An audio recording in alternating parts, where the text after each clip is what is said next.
All right, so let's go ahead and briefly recap what we talked about last class. We talked about the emergence of Europe into the Renaissance, or out of the Middle Ages and into the Renaissance, and the beginning of the Age of Exploration. We established that Portugal was the first country to begin establishing trade routes around the southern tip of Africa.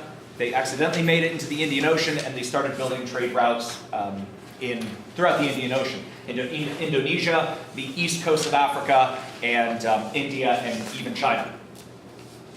But with the Portuguese expanding into other parts of the world and establishing trade routes, exclusive trade routes that they controlled, the Spanish were kind of left holding the bag. And the Spanish had the same kind of desire that the Portuguese did, just like the French and the English and other Italian groups. They wanted to be able to get access to cheap raw materials that came out of Asia. But the Portuguese were first, and the Spanish wanted to catch up. But the Spanish were still in a state of war by the early 1450s, and were still fighting against Muslims in the south. That all changed in 1492, when the Reconquista came to an end, and the government was finally able to start moving resources to other things that did not have to do with warfare. This is where Christopher Columbus comes into play. How many of you have ever heard of Christopher Columbus? All right. What are your thoughts on him? Yeah, I could tell by your expression, you're like, ugh. Right? Was he a hero? Was he a villain? Was he both? Or was he neither? Depends on who you ask. Yeah, exactly. What do you know about him, aside from, the opinion? Like, what did he do? He was the first one to discover the New World and publish his findings, even though we now know that the Vikings found it in 999. But yeah, so let's talk a little bit about him. He was born in Genoa in 1451, so he's actually Italian. He's not Spanish. And when he was growing up, he knew about the trade routes that the Italians used to operate over land through Muslim lands and through the Mongolian Empire. Let's see, so he was born in 1451, and Constantinople fell to Turkish forces in 1453. So he was 2 years old when the Roman Empire officially died. What replaced the Roman Empire was the Ottoman Empire, and the Mongolian Empire dissolved into a series of quarreling factions and nation states. So what Columbus, growing up, knew that Italians had, in the past, before he was born, had trade routes that stretched from Italy to China. So the Italians were able to go overland in order to get access to cheap raw materials. And he had access to that information. So he knew what China had to offer, and he knew that at some point in time, the Italians did have control over their trade routes, or at least were able to take advantage of those trade routes. But since the ascendancy of the Ottoman Empire, any Christian traders would have to go through Muslim lands. And the Ottoman Empire was especially hostile to Christianity, because they were on the offensive. The Ottoman Empire was expanding into Christian territories. So Columbus was like, well, we can't go over land anymore. So we have to do it by ocean. And then as he grew up, he knew about the Portuguese expanding and exploring the ocean. In 1470, another Italian, an astronomer from Florence named Paolo del Pozza Toscanelli, proposed or pretty much drew this map and kind of figured out, using an educated guess, what he thinks the world looked like, or what he thought the world looked like. So this is Europe over here, Africa over here, and then he expected there was this gigantic ocean. And on the other side was Asia. Keep in mind, people did not actually believe that the earth was flat at this point in time, or at least not educated people. So the royal families, the governments of Europe, and the explorers and the merchant class knew that the earth was round. So Toscanelli was like, well, if the earth is round, then all you have to do to get to Asia is you just, instead of sailing west around Africa, which is the long route, sailing south around Africa, which is the long route, just sail west. And because the earth being round, you have to go west to end up in the east. And Toscanelli approached the King of Portugal, who was King Alfonso V at the time. And he proposed to King Alfonso, hey, this is my map, what do you think? Now, King Alfonso was interested, but not really, because the Portuguese were already trading along West Africa, which means resources were dedicated to a sure thing. And Alfonso was not willing to gamble on something that may not work. And the math just looked a little weird. because Alfonso and the royal court of Portugal had a pretty good idea of how big the world was, and the math just didn't add up. Because like what I see on this map is that Asia is a lot closer to Europe than my mathematicians think it is. Plus, they obviously did not know that there were two continents in the way. Either way, Alfonso rejected the plan, and Toscanelli returned to Florence. This was in 1470. Columbus was, let me do the math here, he was about 19 years old when this happened, 19 or 20. So flash forward a couple of years. Now Columbus has access to Toscanelli's plan. And he's like, this is a good plan. I'm going to try to convince somebody to finance me, and I'll go west to find the east. And I'll be a great hero. So he seized on Toscanelli's recommendation and petitioned the new king of Portugal, King John II, in the year 1485, and then again in 1488, asking for financing. But King John shot him down both times. Said, we're already around the Cape of South Africa. We're already in the Indian Ocean. We're already trading. We've got the established trade routes. We're not going to gamble on this because we already have the sure thing. And the Portuguese saw an alternative route as no longer necessary. Columbus also significantly miscalculated the size or the distance to Asia along the western route, which was another big red flag. Because, like I said, the math didn't add up. Columbus then reached out to Genoa. They turned him down. He then reached out to one of Genoa's rivalries, Venice. Venice turned him down. He then reached out to England. England turned him down, and that was particularly embarrassing for him, because one of Columbus's brothers was working for the English royal court. So he's like, hey bro, get me an in. He's like, sure, I'll have you meet with the royal family. And they're like, nope, get out. Finally, Columbus went to Spain. And he reached out to Spain in 1486, but Ferdinand and Isabella were still too busy fighting the Reconquista. They didn't have the money to spare because they were fighting a war. But what they did do is they kept him on a minor limbo. They put him on a small retainer and kind of kept him waiting. They said, all right, this is an intriguing plan. We've got other priorities right now, but we also don't want you to take this plan to somebody else that might finance you. So cool your jets, we'll pay you to just kind of hang out, and then we'll revisit it at a later time. In 1492, after the Emirate of Granada in southern Spain was finally defeated, then the royal court returned to Columbus, called him back, and said, all right, what's your plan? And they listened to him out. Now, Isabella saw the red flag. Math doesn't add up. This also seems like a very risky expedition. They're like, we're going to be sending you around the world. You're probably going to die, and that's going to make us look really bad. We're going to find another way. No, thank you. And Columbus was leaving the royal court, and that's when Ferdinand steps in and says, hold on a second. I'm willing to take this gamble. So Ferdinand called Columbus back and said, we're going to float you the money. This is a picture or a painting of Columbus petitioning Isabella and Ferdinand. He was putting on his engage ass-kissing mode. So on April 17th of 1492, Isabella and Ferdinand agreed to confer onto Columbus the title Admiral of the Ocean. And they also agreed that if he did successfully make it to Asia and establish a Spanish colony, that he would be the governor of that colony. They gave him the titles and then said, now you must earn the right to keep these titles. Now this was still very risky for them, because to them, at least when Columbus first proposed his idea, it looked like it was expensive. And Isabella and Ferdinand are like, you're asking for a lot of money. And then one of the Spanish advisors approached Isabella and Ferdinand and said, actually, this isn't a lot of money. We spend more money on foreign dignitaries when we host them from a foreign country than we do on this. And that caused another series of questions. First off, why is it so cheap? And second off, why are we spending so much money on foreign dignitaries? And that caused a little bit of uproar in the royal court. But despite these titles, and despite the agreement, Ferdinand and Isabella ultimately agreed to finance Columbus because for them, it was a low-risk, high-reward expedition. They're like, if Columbus dies, he dies. So we'll be out a little bit of money, no big deal. But if he succeeds, think about the trade routes that we will control. Now, part of the agreement that they came to Columbus was that he would get to keep 10% of all colonial wealth, but the other 90% would become property of the royal government. And on top of that, once Columbus, if he successfully built a colony, he would have to begin converting the people that he encountered to Catholicism. You can kind of see where this is going to go. So in 1492, Columbus sailed the ocean blue. He made 4 expeditions in total. Notice that he never landed in North America.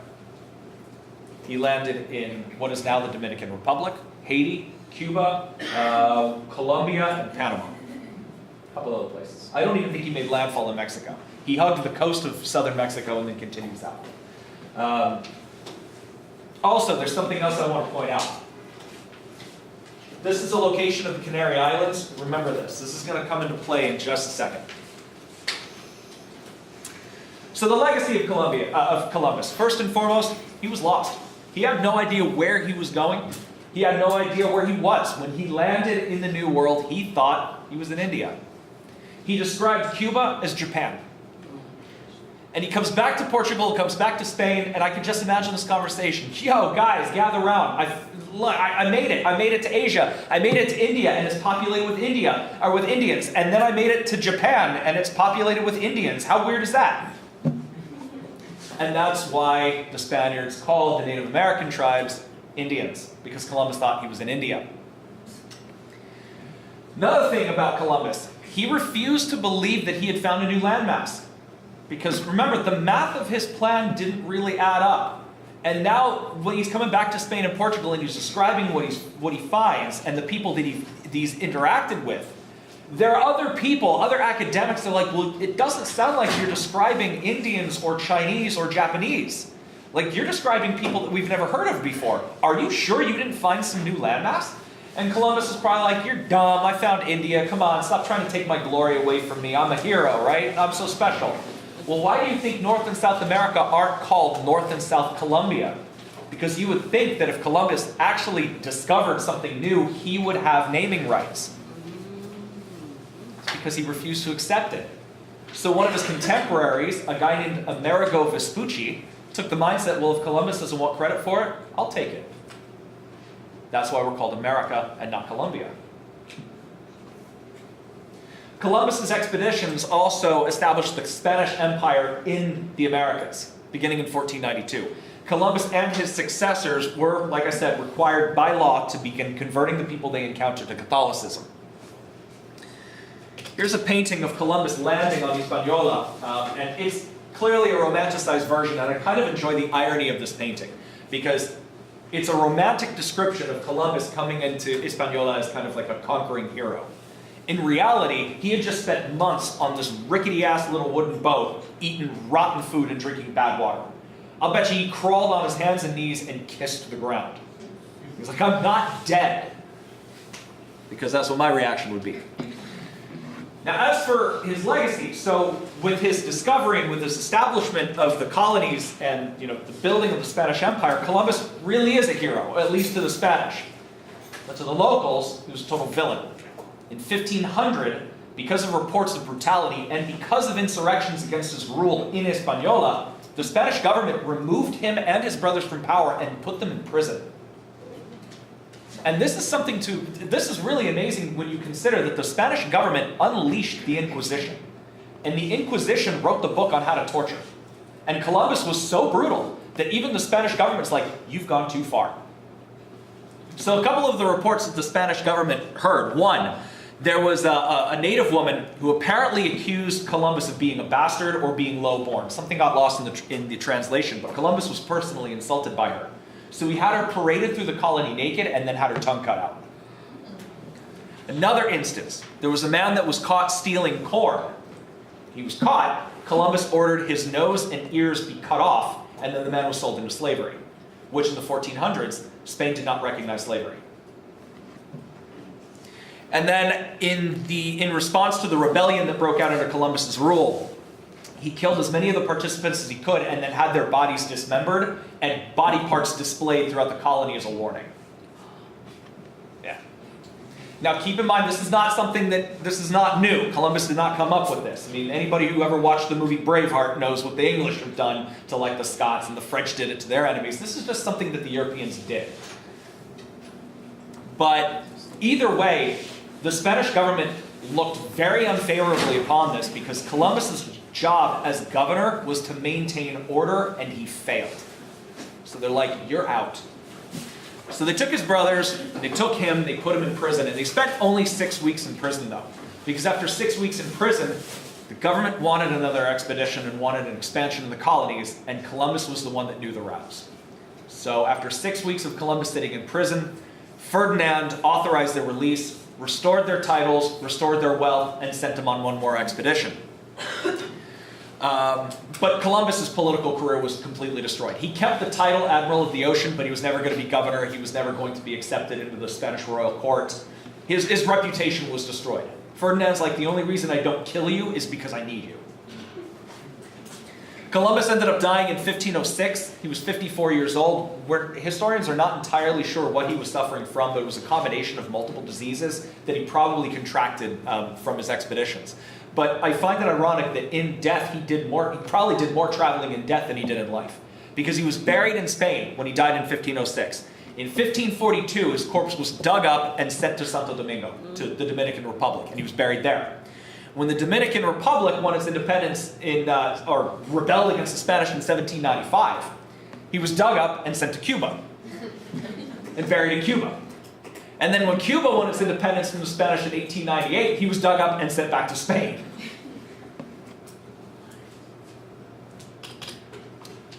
This is a map of the islands that Columbus landed on, the main ethnic groups of the natives that lived on the islands. So you've got the Taino, and you've got the Caribs. The Caribs kind of lived along the southern coast of what is now Venezuela, the northern coast of Venezuela, and then a couple of the islands down here. And then the Taino populated what is now the Dominican Republic, Haiti, Puerto Rico, and Cuba. We even get some of the names from the Taino language. So like Haiti, right? Haiti, Haiti, the land of the high mountains. That's a Taino name. Cubao, which is a Taino name. The name for Cuba, where fertile land is abundant. Also could have been Coabana, which means great place, which for them was their biggest island. Now the Taino people had no written language before Columbus arrived in 1492. It was all oral tradition, so technically Taino history does not begin until Spanish arrival. But the Taino were actually being severely pressured by the Caribs. The Caribs were an expansionist group, and both Spanish and Taino accounts refer to them as cannibals. So we do know they were warlike people, and they were on the upswing. They were expanding, and they were gradually pushing the Taino out of the islands. The Spanish conquest of both the Taino and then later the Caribs ended up ending that rivalry, which, for all we know, had gone on for centuries. Conquistadors then moved into the islands, began marrying Taino women, began raping Taino women, and the offspring of this mixture ended up creating the first mestizo people. Mestizos are half European, half Native American. Contrast that with, or compare that to the word mulatto, which is half European, half African. Smallpox then broke out throughout the islands, and the Taino were devastated by it. About 90% of the Taino population was killed by a smallpox outbreak. Smallpox was the most prolific killer in the world for centuries, and Europeans had some kind of immunity to smallpox, and it was still the most deadly disease to the Europeans. Now imagine smallpox infecting a population that has no immunities to it. It was a weapon of mass destruction. By 1548, there were fewer than 500 Tainos alive. The population was almost completely exterminated by disease. They have survived. There are about 20,000 Taino left. Still an incredibly small number, but that's the legacy of Columbus and Spanish interaction. All right. I want to go back to this map real fast. Because Columbus's landings in this area ended up touching off a bit of a firestorm between the Portuguese and the Spanish. An earlier treaty that the Portuguese and the Spanish agreed to, especially when the Spanish began financing expeditions, was that all land to the south of the Canary Islands was technically in the sphere of influence of the Portuguese. So essentially what the Portuguese and the Spanish did is they took the Canary Islands and they drew a line all the way across the map, which takes you to Florida. They said everything south of that is Portuguese territory. Well, all of Columbus's landings were south of Florida. So when Columbus returned to Europe after his first expedition, he landed in Lisbon, Portugal, the big port city that they have there. And as a courtesy, he met with the royal family of Portugal, showed him a map, said, wow, look at all the places I found. And the Portuguese king was like, wow, that's really cool, congratulations. Hey, wait a minute, what are you doing building colonies on Portuguese land? And Portugal threatened war over control of these colonies. And Columbus was like, oh shit, and he ran to Spain and said, I made a goof. And the Spanish at first were like, no big deal, it's the Portuguese. We can beat them, no big deal. And then someone's like, we don't have a fleet, they do. Oh, crap. Because the Spanish didn't have a fleet yet. Portugal had more warships, they had a much larger fleet. So the Spanish went running to the only authority that they could think of that both Spain and Portugal would take seriously, the Pope. Now, fortunately enough for Spain, the Pope at the time was Spanish. Pope, what was his name? Alexander VI. So Pope Alexander VI was petitioned by Spain to act as an arbiter for this disagreement. And he came in, and because the Portuguese are Catholic, they listened to the Pope, and because the Pope was Spanish, he made sure that he kind of threw a lot of support behind the Spanish. And what happened is, the original agreement was drawing a line horizontally. What they did is they took that line and they flipped it, made it vertically. They're like, okay, fine. So we're going to go ahead and Pope Alexander originally proposed this dotted line right here, and at the 38th, was that latitude, I think? And then it was later pushed in for the final negotiation. It's called the Treaty of Tordesillas, and it was signed in 1494, 2 years after Columbus discovered the New World. And the agreement was this: everything to the west of this line would fall under Spanish control, everything to the east of this line would fall under Portuguese control. Which makes sense, because the Portuguese were the ones that were establishing the trade routes all up and down Africa, and they had already made it into the Indian Ocean. So this is clearly Portugal's stomping grounds, and the Spanish were over here. So the Pope was like, all right, this is what we're going to agree to. This, by the way, is also why Brazil speaks Portuguese and not Spanish. Because the Portuguese had established the colony of Brazil. As you can imagine, no other European power was involved in the Treaty of Tordesillas. So according to the Spanish and Portuguese, they owned the planet. And it was reflected in what ultimately became their empire. Everything in green is what Portugal ultimately controlled in their grand empire. So they had control of colonies in Africa, trade routes all up and down West Africa and East Africa, India, the Arabian Peninsula, and into Indonesia. On the flip side, this is what Spain controlled, everything in red.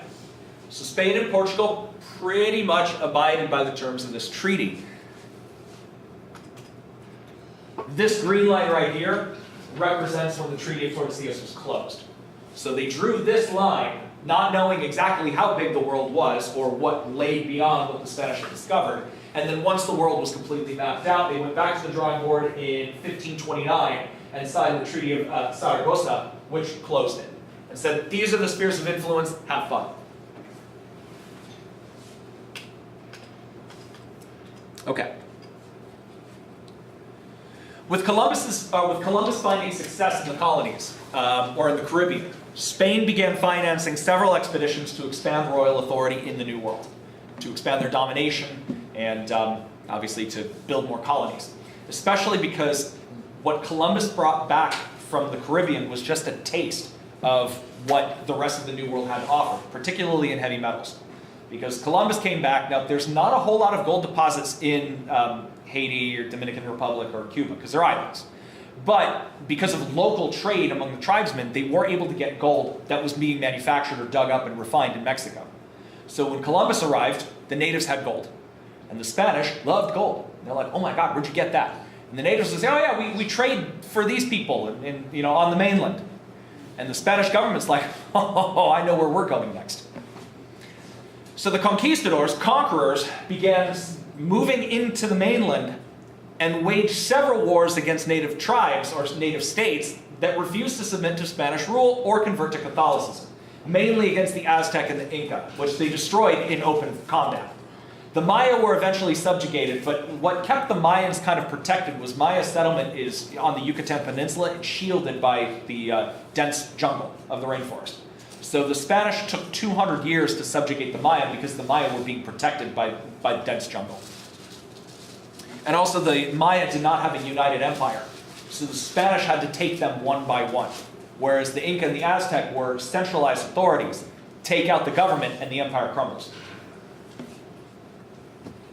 In 1521, the Aztec fell to Hernan Cortez. This is a romanticized painting of the Battle of Tenochtitlan.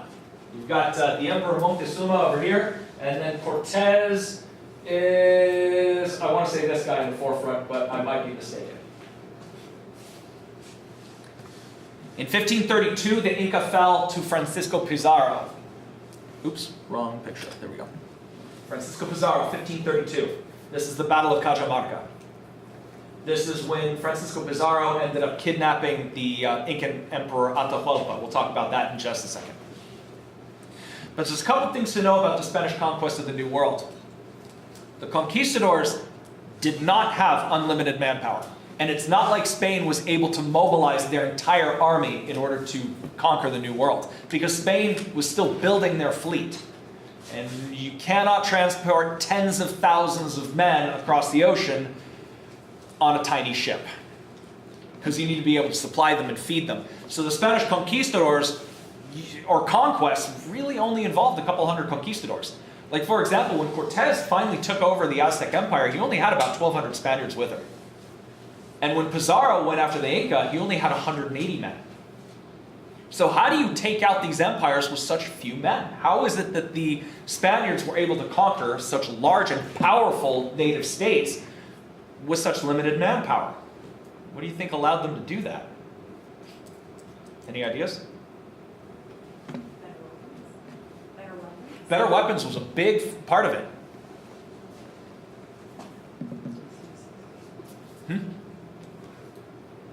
Okay. I see how it is. First one, armor. The Spaniards were still or the conquistadors specifically, were still kind of wearing the legacy of medieval style warfare, which means they wore iron plates. This, in particular, is a period cuirass from 1549. So that's what the Spaniards would be wearing. And a cuirass was literally an iron plate that was designed to cover your torso, your chest, and your back.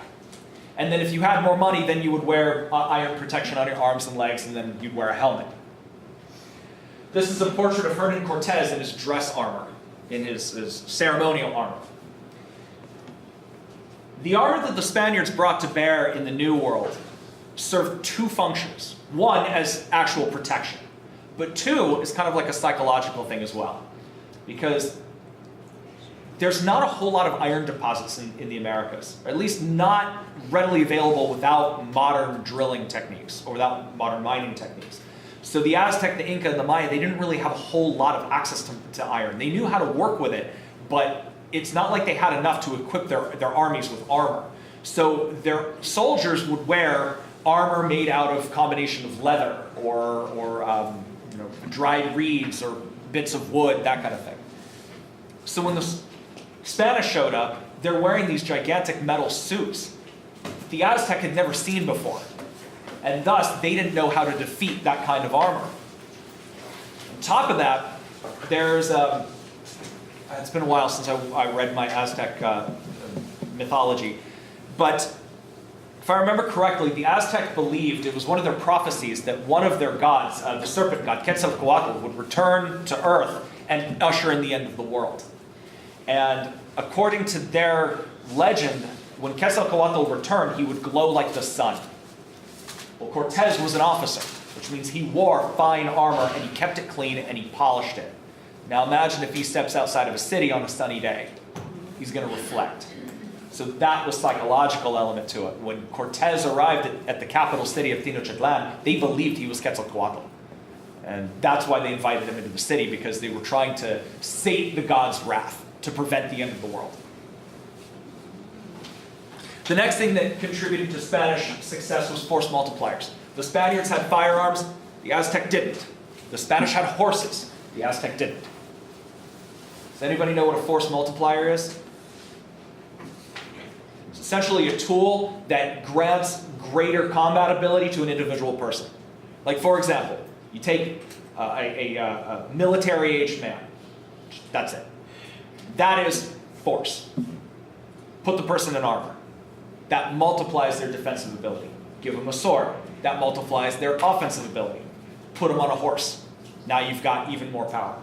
A well-trained soldier on a horse could probably take on 3 or 4 guys on foot and win.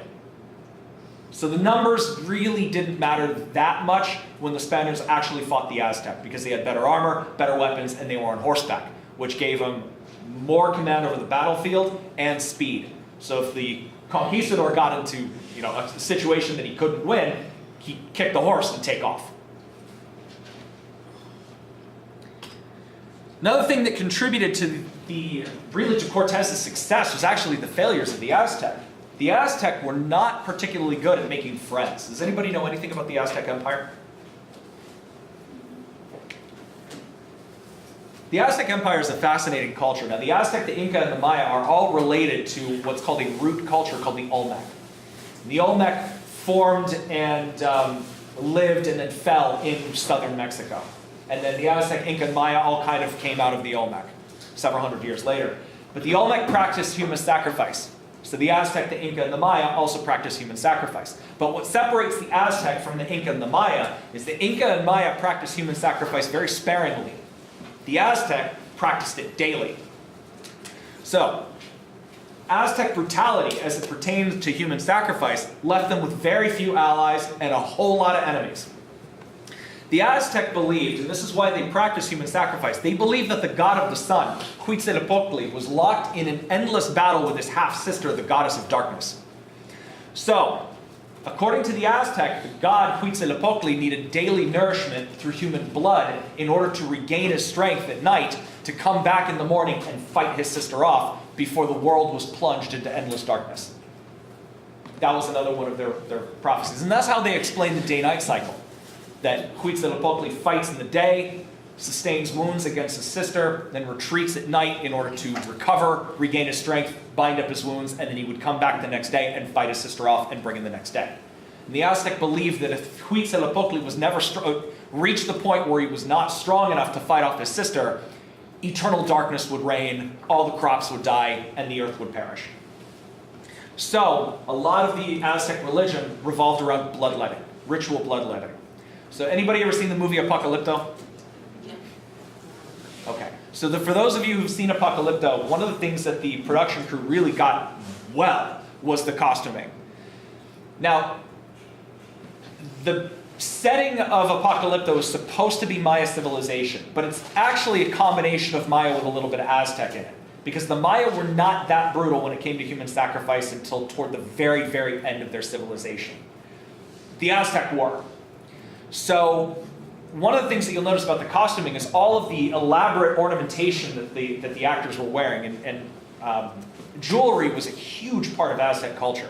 Mostly because if you have an ear piercing or a nose piercing or a lip piercing, you bleed. So that was part of the ritualistic bloodletting, is that you would pierce yourself to offer blood to the gods.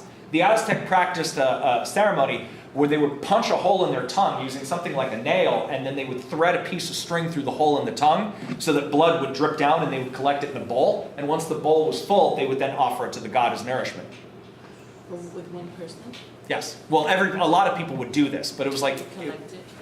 Kind of. It's like if you were approaching the god for help, you would offer your own blood for the god's to look favorably upon you. So blood sacrifice. The collective sacrifices were always human sacrifices. And according to the Aztec religion, the heart of a warrior was always the juiciest bits. So the gods always preferred the hearts of warriors. Thing is, though, human sacrifice, how many people are going to volunteer for human sacrifice? You will always find the religious zealot that will sit there, I am willing to give my life for the gods, but they're few and far between.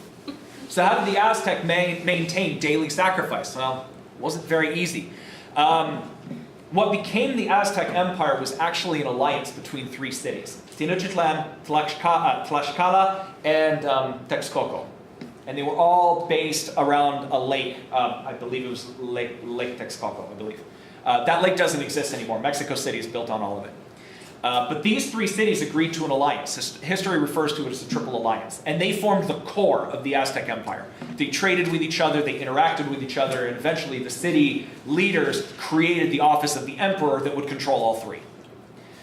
And since their society or their religion was based on the concept of daily sacrifice, they had to go out and conquer more people in order to take them as prisoners of war to use as human sacrifice.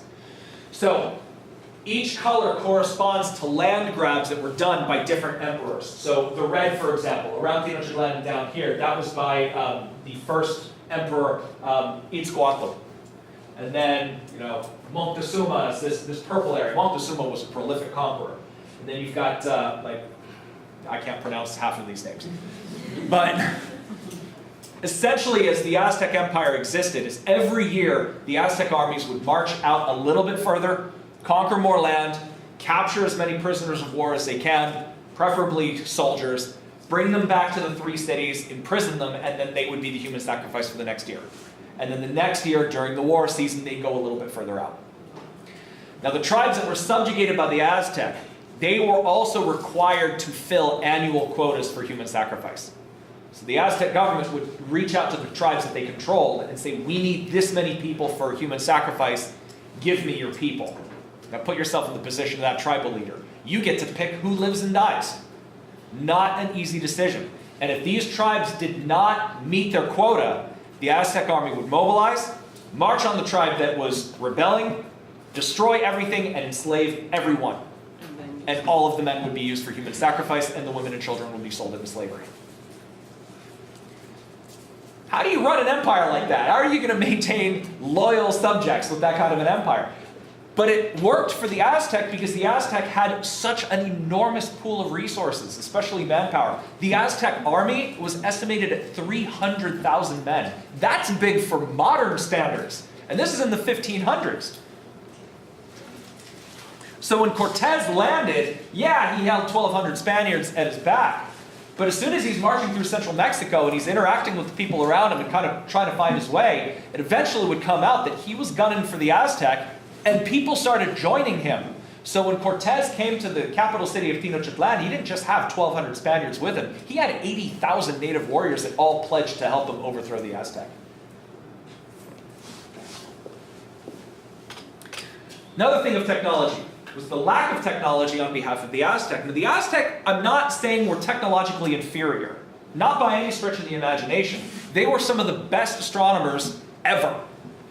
Without calculators and without telescopes, they had the most accurate calendar in the world at that time. And they also were the most accurate of how long the year is. So our year is something like 365.260002 days long. And the Aztec calculated it to 365.26 days. They were off by 0.002 days. And they did that without calculators and without any modern equipment. They were the best astronomers ever. But other types of technology lacked for them, particularly in weapons technology, but mostly attributing to the iron shortage that is in America. This was their weapon of choice. It's called the macahueto, I believe is how you pronounce it.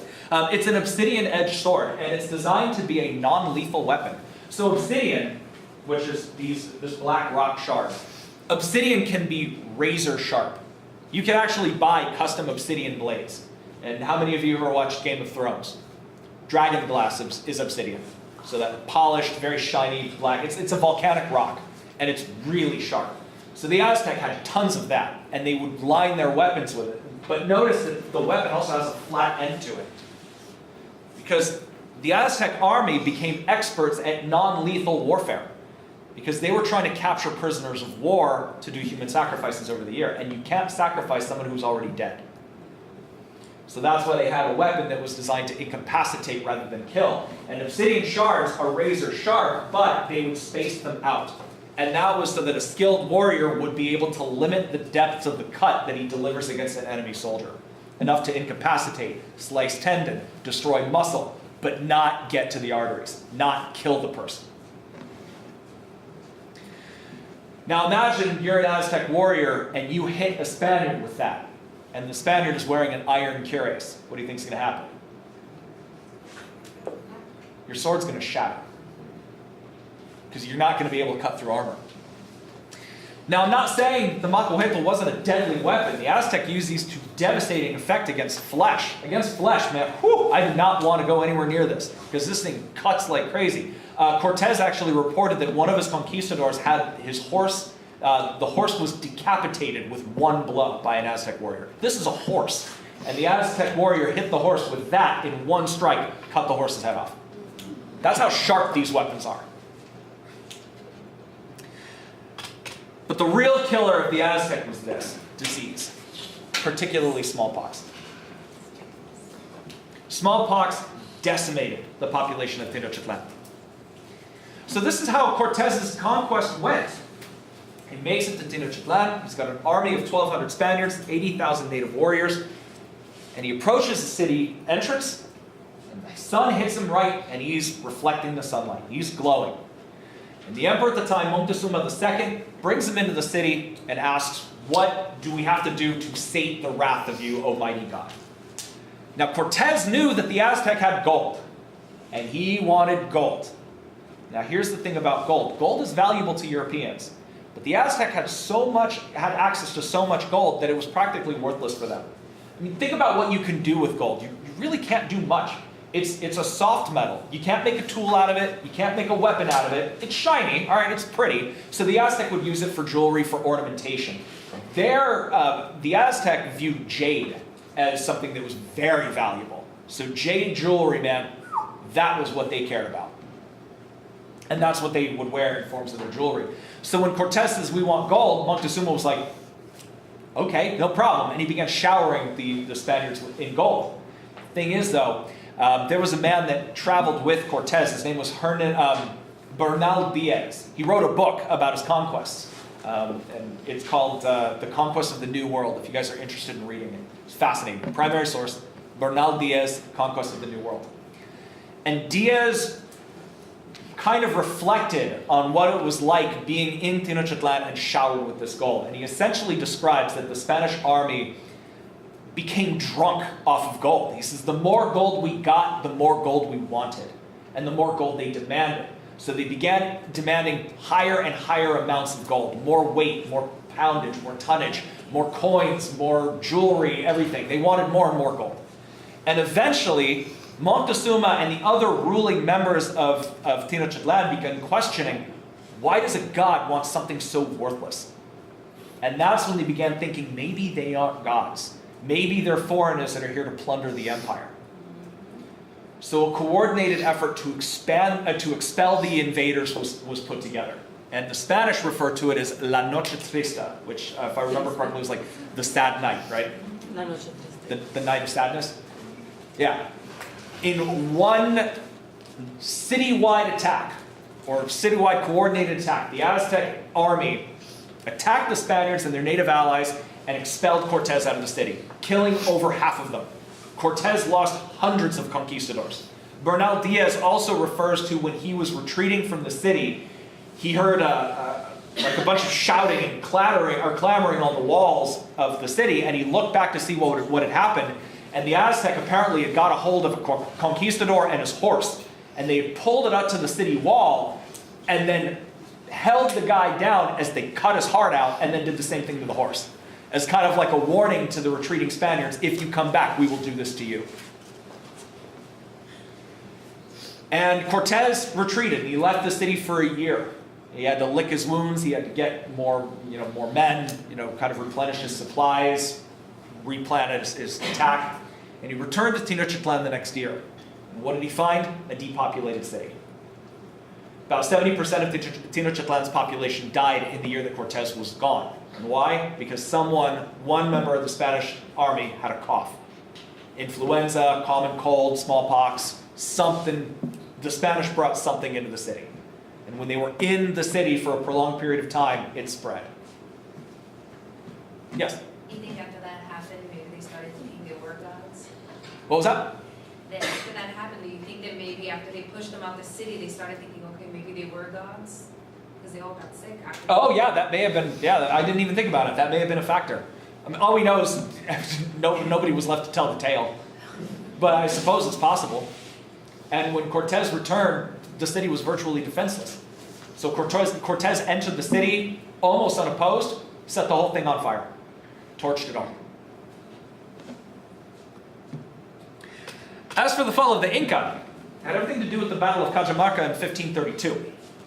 Now the Inca were actually in much better condition than the Aztec because the Inca didn't have a large population of people who hated their ruling class. The Inca was actually a very stable society. Now the emperor at the time when the Spanish encroached on Incan lands was a young man named Atahualpa. Now Atahualpa had kind of a difficult rise to power because when his father died, there was an unclear line of succession, so Atahualpa ended up having to fight a civil war against his own brother for the throne. Now the civil war ended, Atahualpa did defeat his brother, didn't kill him, I think he killed him later, because the brother did survive the war and was put in prison, and then I think Atahualpa finally killed him. But Atahualpa, when you consider his position when the Spanish arrived in 1532, he was the unquestioned ruler of the Inca Empire, and he had an army that was fanatically loyal and experienced. And experience is something that you just can't train in soldiers. It's something that they have to develop through experience. I know, right? My command in the English language is amazing. So, on top of that, Atahualpa knew what had happened to the Aztec 10 years prior. He wasn't stupid. So when the Spanish began encroaching on Incan borders, Atahualpa wanted to send a message. He knew about Pizarro coming to his borders. Pizarro had about 180 men, and Atahualpa was like, I got to keep these Spaniards out of my lands because I'm not going to roll over and die the way the Aztec did. Oh, by the way, Moctezuma did not survive the conquest of the Aztec. No one really knows for certain who killed him, but he did die on La Noche Trista. He was either killed by a Spaniard that felt they had been betrayed, or he was killed by an Aztec warrior that thought that he was a Salah. We're not entirely sure. But he did not survive that night. So Atahualpa was like, I am not going to roll over and die. I'm going to defend my land. So he put together a bodyguard of 7,000 men, that's pretty intimidating. But he told his bodyguard to leave their weapons behind. It was a dual purpose. So what Atahualpa's intention was he wanted to demonstrate through sheer numbers to Pizarro, I can crush you like a bug if I wanted to, but I choose not to. And that's why the bodyguard came disarmed. So he was a little curious. He's like, all right, what do these guys want? Can we hammer out a peace agreement where we honor each other's borders? Whatever. Unfortunately, Atahualpa miscalculated because he relied too heavily on intimidation. So when he met with Pizarro, I'm pretty sure Pizarro had this planned out, but the historians record that the meeting and the discussion took a negative turn. And Pizarro reached out, grabbed Atahualpa, threw him on a horse, and rode off. And then the men that were with Pizarro opened fire into the bodyguard. They had cannons, they had arquebus, and the bodyguard disarmed, and for the first time seeing firearms on a battlefield, they scattered. Pretty sure that Pizarro had this planned. There's no way to tell for sure. But either way, Atahualpa was taken prisoner by Pizarro. Pizarro now was like, well, what do I do with this guy? And this is where the weakness of Atahualpa was shown, and not the weakness of his ruling ability. Atahualpa was a young man. He didn't have any kids. And if he had just fought a civil war with his own brother over a succession crisis, what happens if he dies and he doesn't have any heirs? The empire will tear itself apart. So Pizarro knew that and offered a king's ransom, or demanded a king's ransom for the return of Atahualpa, something like 60,000 pounds of silver, which the Inca paid. And then Pizarro was like, okay, well, I have the ransom, so now I am now honor bound to return the emperor, but I am under Spanish rule to convert him to Catholicism. So he basically forced Atahualpa to convert to Catholicism, which he did. So now Pizarro was in the position, it's like, okay, I've got the emperor, I've got the ransom money, and he's a Catholic. Should I prop him on the throne as a puppet and turn the Incan Empire into a Spanish client state, which would make me riches, would make me a conquering hero, and, tick all the boxes the Spanish government wants? Well, he's like, well, but Atahualpa's young, and he's independent, and he's already fought one war, he'll probably be willing to fight me, so Pizarro had him killed. But because Atahualpa had converted to Catholicism, Pizarro wanted to give him a clean death. So he drowned him. What a nice guy. Pizarro then tried to install a puppet, but the Inca weren't having it because they knew the puppet had no legitimacy to the throne. And they rebelled. And the Spanish had no choice but to send troops into the Incan territories. And over the next several decades, the Incan Empire was chipped away by the Spanish, finally completely collapsing in 1572. But it all started with this. After Atahualpa was captured, the fate of the Incan Empire was sealed. So now in terms of organization, Spain owned all of this. Brazil fell under the control of Portugal. Now you've got to administer it. Cortez ended up establishing a colony called New Spain on the ruins of Tenochtitlan. The lake that the city was built in was eventually drained and became Mexico City. Now, the city name Tenochtitlan was a bit too difficult for the Spaniards to pronounce. So Cortez renamed it the land of the Aztec, or the place of the Aztec, the land of the Mexica. And that's where we get the name Mexico. And the city that is built on the ruins of Tenochtitlan is Mexico City, which has a population of what, 24 million people? Francisco Coronado ended up driving further north. So this is Mexico City, that's where Tenochtitlan was. Coronado came in and established the territory up here, New Mexico. So Mexico is conquered, and it's called New Spain. Then Coronado moves a little bit north, because he launched his campaign from Mexico. Oh, we were in Mexico, here's New Mexico. That's how New York got its name, by the way.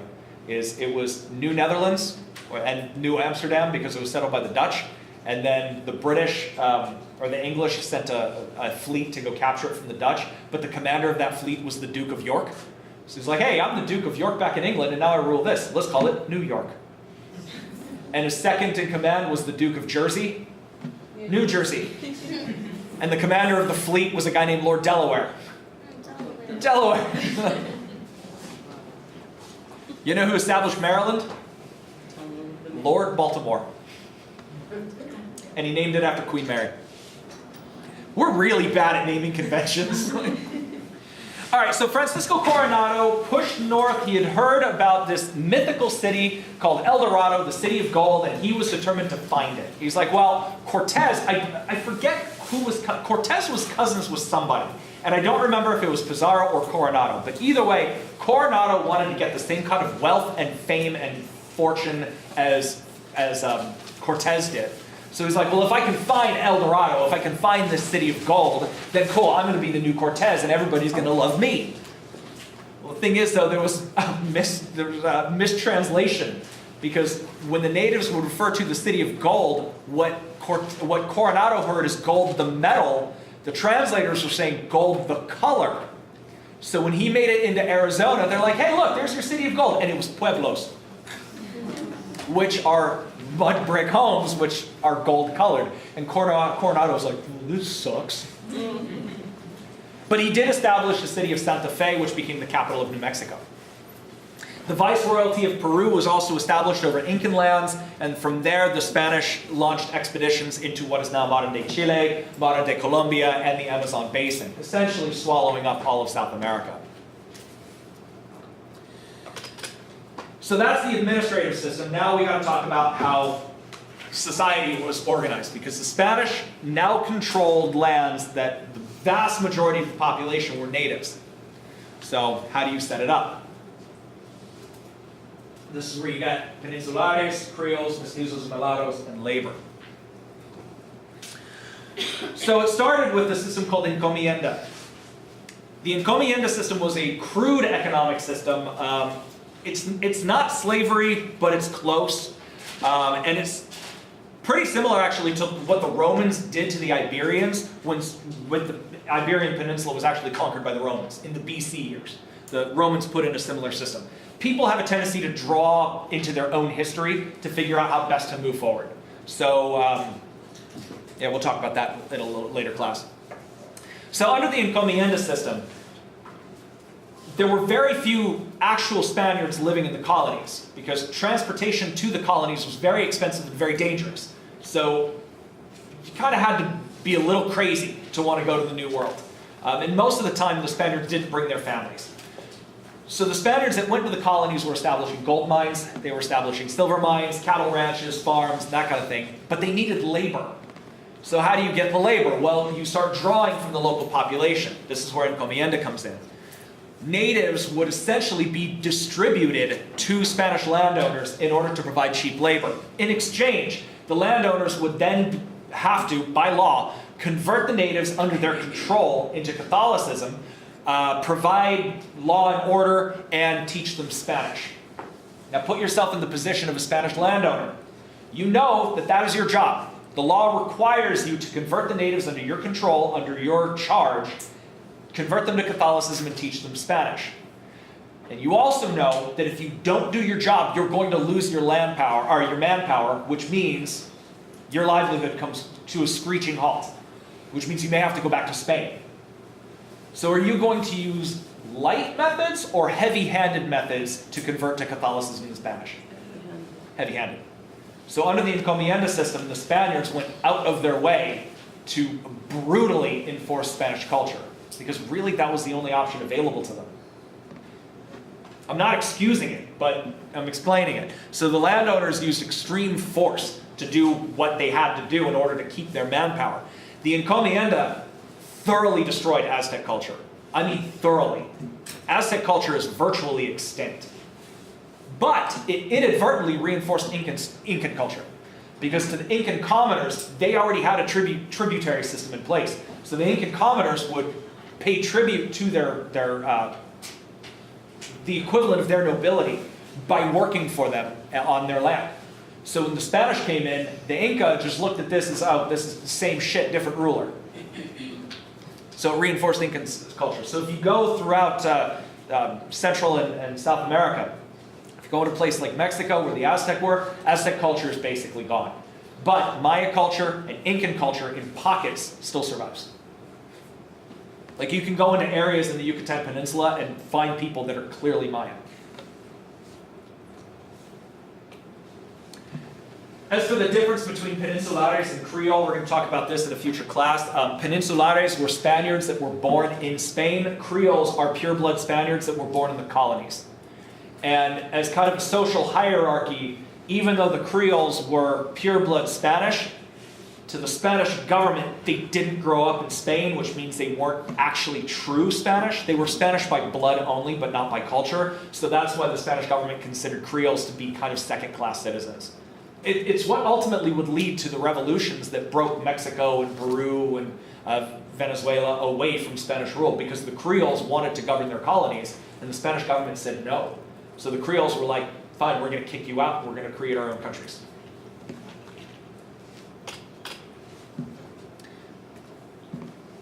As for the politics of race, race played a huge role in governing the Spanish colonies. Spanish women very rarely accompanied the expeditions because they were so dangerous. So most of the conquistadors that moved into the New World were young, military-aged men. But men want to start families, and also the conquistadors would accumulate large amounts of property, especially if they put together a successful gold mine or cattle ranch. And the Spanish government recognized that the conquistadors that were willing to risk their lives to build the Spanish Empire in the first place would still want to be able to cement and to solidify their family legacy and pass their property on to children. Well, the Spanish government could not convince women to move to the colonies to marry conquistadors. So they began authorizing the conquistadors to marry native women and begin starting families with them. And in response to that, because remember, everything was based on a racial hierarchy with the Spanish government also agreed to grant citizenship to their children based on the status of the father. So if it was a Spanish man and a Native American woman that created a child, that child would carry the citizenship status of the father, which means that child, even though being mixed race, being a mestizo, would be a Spanish citizen, which the father could then pass on their property to. That's what kind of goes on in some countries in Europe, right? I believe in Italy. Oh, it goes on all over the place. Yeah, like if you're not, just because you're born there doesn't mean that you're a native Italian, something like that. Yeah, so so your parents have to be Italian. Yeah, certain countries have citizenship requirements, like the United States. The United States doesn't do it. If you're born in America, you're a citizen. But before that was changed, I think it was the 14th Amendment that changed it, both of your parents had to be American citizens. I think even if you're born like in the same country, I think if your dad is American, I think you could acquire the citizenship.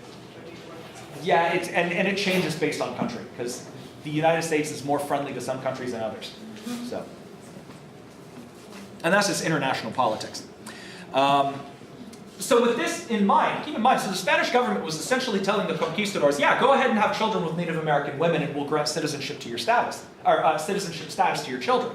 Well, the natives are looking at this and saying, okay, well, if I could have a kid with the Spaniard, then my child will carry Spanish citizenship and then I'll be taken care of. And on top of that, the encomienda system was based on bloodline.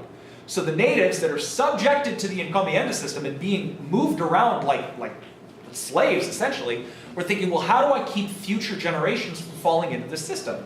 Well, the natives were like, I'm just going to marry my daughter to a conquistador. So the natives began actively trying to dilute their bloodline in order to break the encomienda system because it was based on race. And as the pool, I guess you can say, of pure blood natives began to diminish because there was so much intermixing now, the encomienda system became less and less effective. It was finally abolished in the 1600s because it was so ineffective, because the Spanish just ran out of pure blood natives to exploit. Because now the population in places like Mexico and in all Spanish territory, now it's populated by mestizo people, but they all carry Spanish citizenship. Like, well, you can't force a Spanish citizen to work like a slave because they're entitled to protections under Spanish law.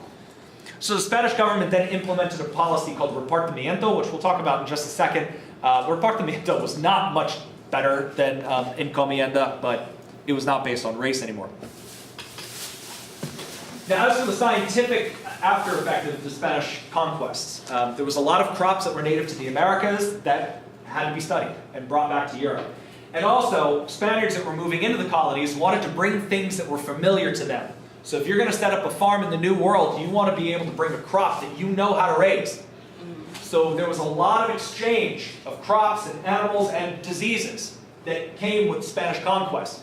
So the Spaniards imported things like coffee and citrus fruits, which turns out citrus grows very, very well in tropical areas.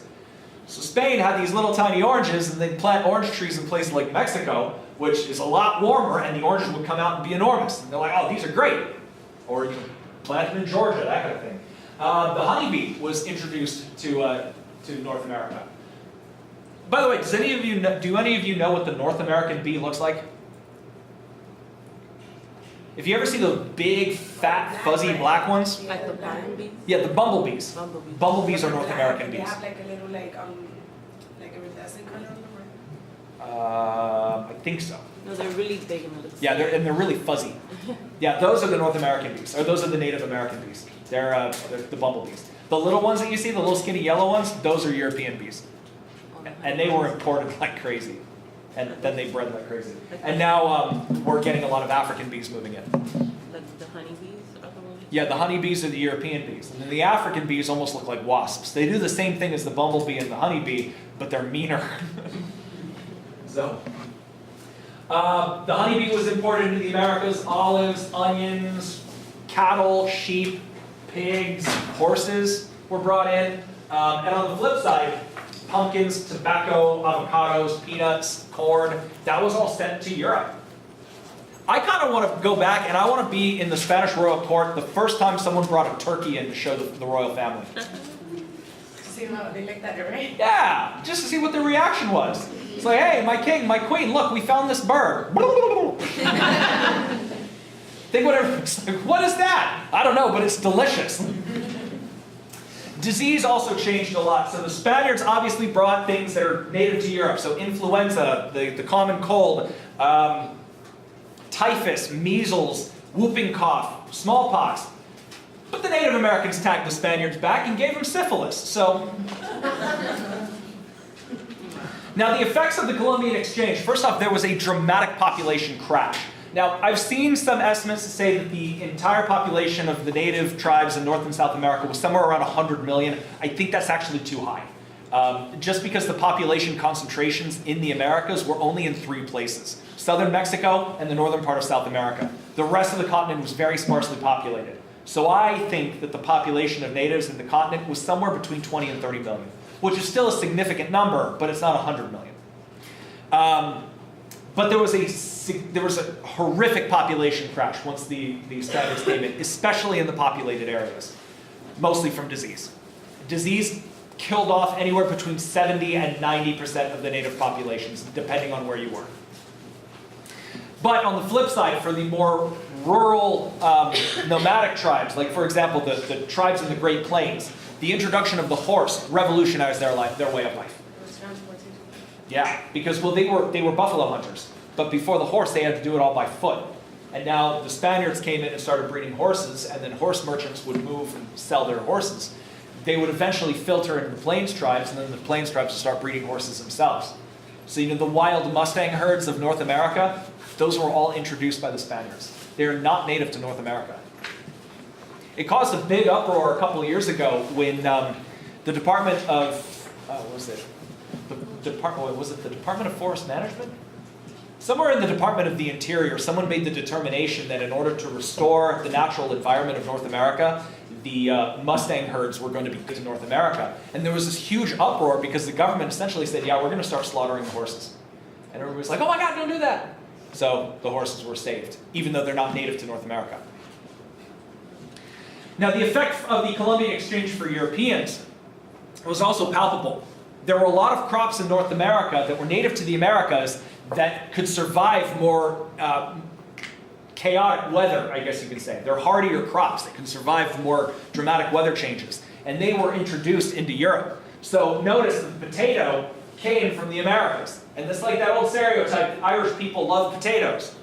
But the potato wasn't introduced into Ireland until the 1700s. Before the 1700s, the Irish had to eat wheat. But Ireland gets a lot of rain, and it gets pretty cold. Wheat doesn't grow very well in Ireland. But the potato does. So the introduction of these crops into Europe ended up stabilizing the food supply. First in Europe, and then it began filtering to the rest of the world. So there were crops that were coming from the Americas into Europe and then filtering through trade routes, ended up in China. The world population in 1500 was somewhere around 450 million. Only 300 years later, the world population doubled to 900 million because the food supply had stabilized.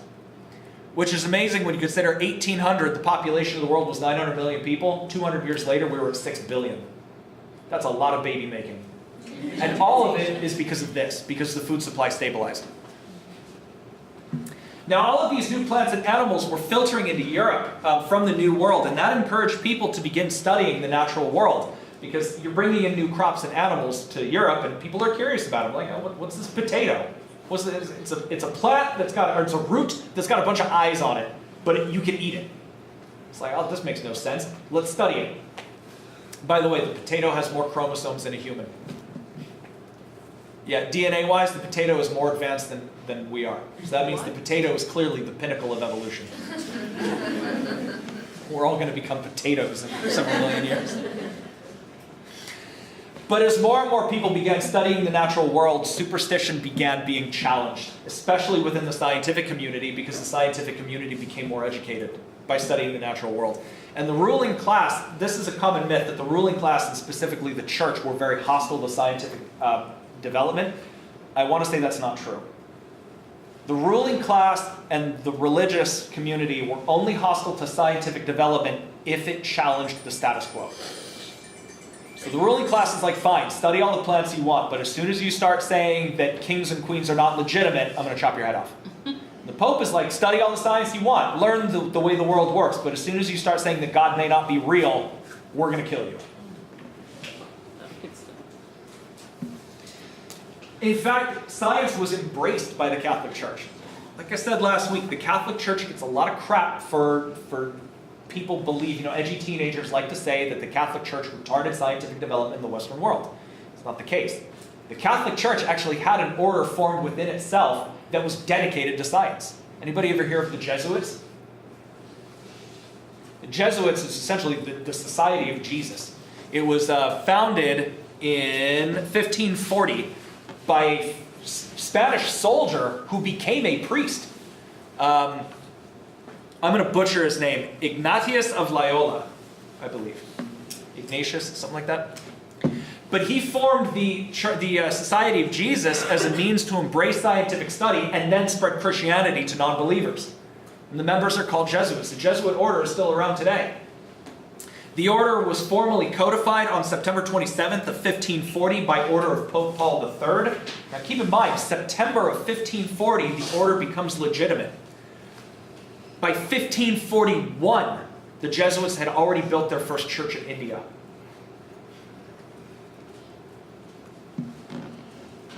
Cool?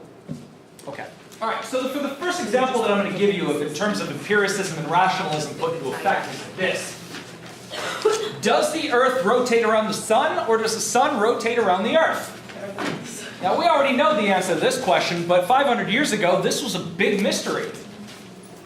Now, you're thinking, man, people were stupid back in the day. The ancient Greeks, under the philosopher Aristotle, came to the conclusion that the sun rotated around the Earth. And there it stayed. People believed the sun rotated around the world, or rotated around the Earth for thousands of years. Because they stupid. Nicholas Copernicus was an astronomer, I guess you could say, for lack of a better word, that theorized that the sun, not the Earth, was the center of the universe. You can kind of see how big human ego is. Because human ego is like, we're so special, we are the center of the universe, and everything goes around us. No, really, that's not the case. We all know that the world, or everything around the world actually goes around me. But, kidding. So Copernicus theorized that the sun, not the Earth, was the center of the universe. Now, he didn't get that from nothing.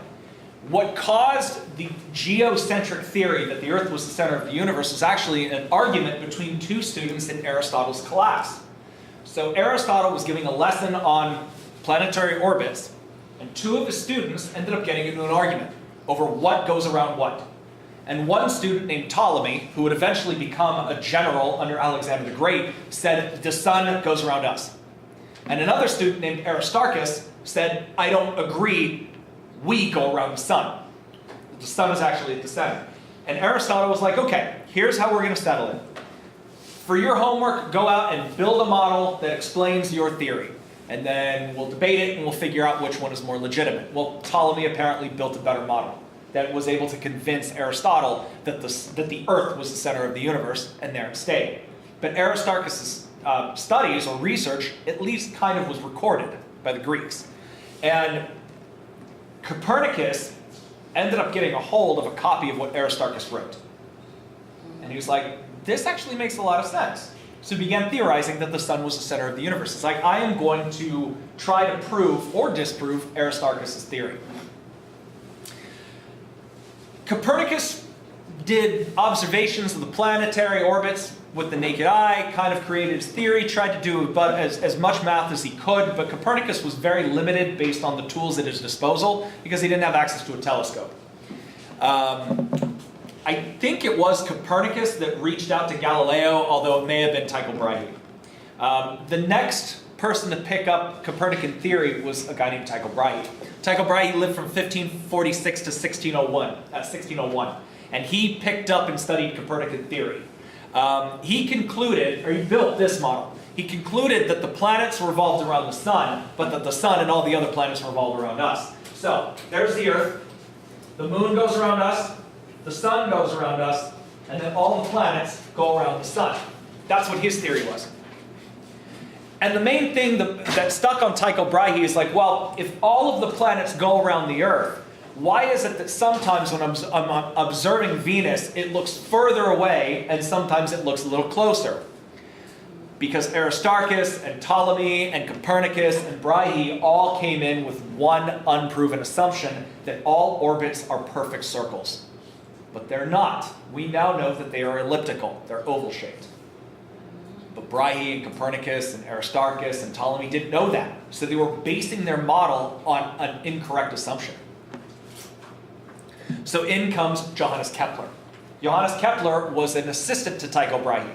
So when Brahe died, Kepler kind of just continued on where Brahe left off. And he's like, I don't think Brahe's model is correct. And Kepler was like, but what if the orbits aren't circular? What if they are oval? And then things started clicking into place. He's like, okay, this would make sense. If we can prove, if the orbits are elliptical, then that explains why the planets have a tendency to get closer and further away. So he ended up calculating that the planetary orbits were actually elliptical and not circular, but he didn't understand why. He couldn't figure out the physics of it. So he concluded that yes, the sun actually is the center of the universe, but I don't know why. The math is a little too complicated. So he erred on the side of caution and basically said, orbits are elliptical because God wanted them to be elliptical. The end. Yep, intelligent design is what it's called. So he's like, well, the math doesn't line up, God wanted it to be so, period, published, I'm a hero. Did Galileo create the telescope? Did Galileo create the telescope?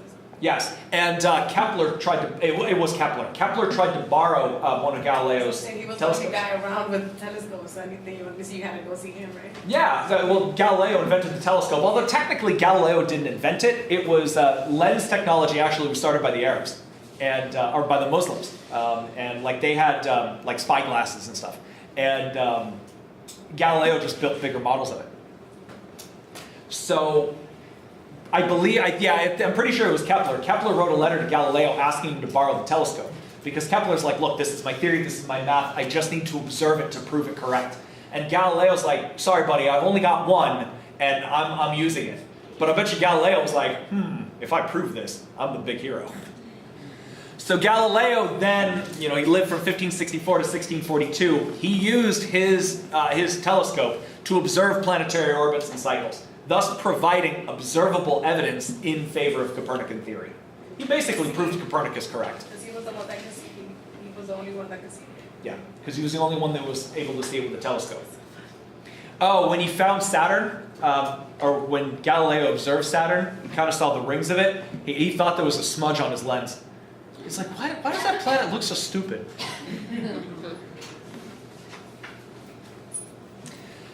But for any of you who know anything about Galileo, know that Galileo eventually did run into a brick wall with the church, and he ended up being sent into house arrest as a heretic by the church. The common belief was that Galileo's theory challenged the church's authority, and then in order to silence him, they declared him a heretic and locked him away. That's an oversimplification of what actually happened. Galileo was supported by the church, specifically the Jesuits. Galileo ended up digging his own grave, and this is what happened. So Galileo received support from the Jesuits throughout all of his research. And so did Kepler, and so did Brahe, and everything like that. But in 1616, a more conservative pope, Pope Paul V, looked at Galileo's theory and said, there's a lot of contradictions between Copernican theory and what the scripture says. And because this theory is conflicting with scripture, in order to maintain the sanctity and the purity of the faith, Galileo, shut your research down. And Galileo's like, okay, Pope, I understand your position. Just do me a favor. Please don't label this stuff heretical, because then no one will be able to study it ever again. But Pope Paul V, being a very conservative pope, was like, I'm sorry, I'm going to label it heresy because it conflicts with what the Bible says. Galileo pleaded with the faith, or pleaded with the Pope to reverse the ruling. When Pope Paul V died, his successor, Pope Gregory XV, upheld the order. Fortunately for Galileo, Pope Gregory XV was only Pope for 2 years before he too died. And the new Pope, Pope Urban VIII, which took power in 1623 and was Pope until 1644, was a little bit more open-minded, a little bit more of a reformer. And Galileo put on his best ass-kissing face he could possibly conjure, because he went to the coronation of the Pope and was like, oh, your holiness, I have this research, please let me study it. And the Pope was like, wow, you're pretty cool stuck-up. Yeah, I'll go ahead and give you permission. But Pope Urban was still concerned over the fact that heliocentric theory did conflict with some things of the scripture, but he was going to let Galileo kind of go off on a ledge. He's like, all right, I trust you to, not make deals with the devil and that kind of thing. I trust you to try to, maintain your faith, really. But the Pope then encouraged that Galileo compromise. He's like, Galileo, this is what I really want you to do, because your theory is interesting, and I think that people should be able to make up their own minds. So this is what I want you to do. And the Pope told Galileo, write a book. Write a book that describes your theory, and then describes the church's theory, and then let the people figure it out for themselves. And Galileo did. He wrote a book called Dialogue Concerning Two Chief World Systems. It was published in 1632, and it was a smash hit. It was the Harry Potter of the day. Everybody wanted to have a copy of it. And the way that Galileo presented it was a dialogue. It was a conversation between three characters, three principal characters. The primary character was a character named Sagredo, who was a scholar. And this was the main character. He was the guy on the fence that was kind of in the middle of this debate. Another principal character was a character named Salviati, which Galileo kind of wrote after himself. And Salviati was a Copernican scientist. And then finally there was a geocentric theorist, someone friendlier to the church, named Simplicio. Thing is, and this is where Galileo really screwed up. During Galileo's writing of the dialogue, the Pope sent a series of letters to Galileo outlining what the view of the church was. Like, Galileo, this is what the church's view is. Make sure you don't get it wrong. Please don't misrepresent us. And this is what the Pope sent off. Galileo took those words and put it into the mouth of the character of Simplicio. But for comedy's sake, Galileo made Simplicio look like a complete idiot. Some of you are like, uh-oh, right? So, Pope Urban's words were put in the mouth of a character that was supposed to be ridiculed. So the Pope is reading this, and like, wow, this is a really good book. And he goes, wait a minute, I said that. And that pissed him off. So, Galileo was put on trial for heresy. Heresy is as perverting the faith. So by insulting the Pope that actually supported him, Galileo alienated himself from all of his church's allies, from all the church allies. Even the Jesuits pulled their support. The Jesuits were like, oh, you just insulted the Pope. We're not going to back you up anymore. Pope Urban banned the sale of the dialogue because it made him look dumb, and he submitted a copy for review by an inquisitor. And the inquisitor put Galileo on trial, and on June 22nd of 1633, Galileo was found guilty of heresy by the Inquisition. Now, they didn't kill him because he was old, and they took a little pity on him, and they ordered him to remain under house arrest until he died in 1642. Yes? But how would the people know that it was the church who said that if it was just a book and it was just characters? Didn't matter if the people knew. What But mattered he is knew. the Pope knew. Okay. Yeah, so And I'm sure when the Pope, threw a hissy fit, people were like, wait a minute. it was you. Yeah, so. Okay. All right. So let's talk about the Reformation. So what we've established now, through the basic from last week and today, was that Europe was able to take advantage of a couple of big events that were happening around the world in order to pull themselves out of the Middle Ages. Then, in the pursuit of material wealth, they began exploring the world, trying to find trade routes to Asia. And by accident, they started forming colonies, which introduced them to new crops and animals, which had to be studied. Now you've got a revolution in the sciences. And now, science and the church are at loggerheads. Now comes the real big change in European society, when the church started fighting itself. Does anybody know what's going on in this portrait, or in this painting? Anybody ever hear of someone named Martin Luther? Oh, the Luther. What do you know about Martin Luther? I mean, I'm not talking Martin Luther King Jr. no. He was like, there's the churches that were built, right? The Lutheran church. Yes, the Lutheran church is named after I him. think he was the one that started questioning things from the church, and then it made people start questioning the church itself. Yep, Why- we're actually going to be talking about some church doctrine today, a little bit. So you better understand. Martin Luther started. Oh, I'm sorry. I keep cutting you off. Does he have a connection to the Anglican Church? The only connection between Lutheranism and the Anglican Church is that they both had a falling out with the Catholic Church. But Luther did not have a hand in creating the Church of England. That was all Henry VIII. We'll talk about. All right, so Martin Luther. Just to establish some little background information. The church's The church's hold on absolute religious authority ended up corrupting a huge number of the upper clergy. I talked about this a little bit last week, in that really the true purveyors of the faith were the priests and the monks. They were the true believers, they were the faithful. The bishops, and especially the popes, loved playing politics. And because they loved playing politics, they fell victim to all the oldest sins and all the newest ways. They got into corruption, they got into bribery, they got into murder, they got into adultery, all kinds of things. A lot of popes were terrible people. There were some really good popes, but not all of them.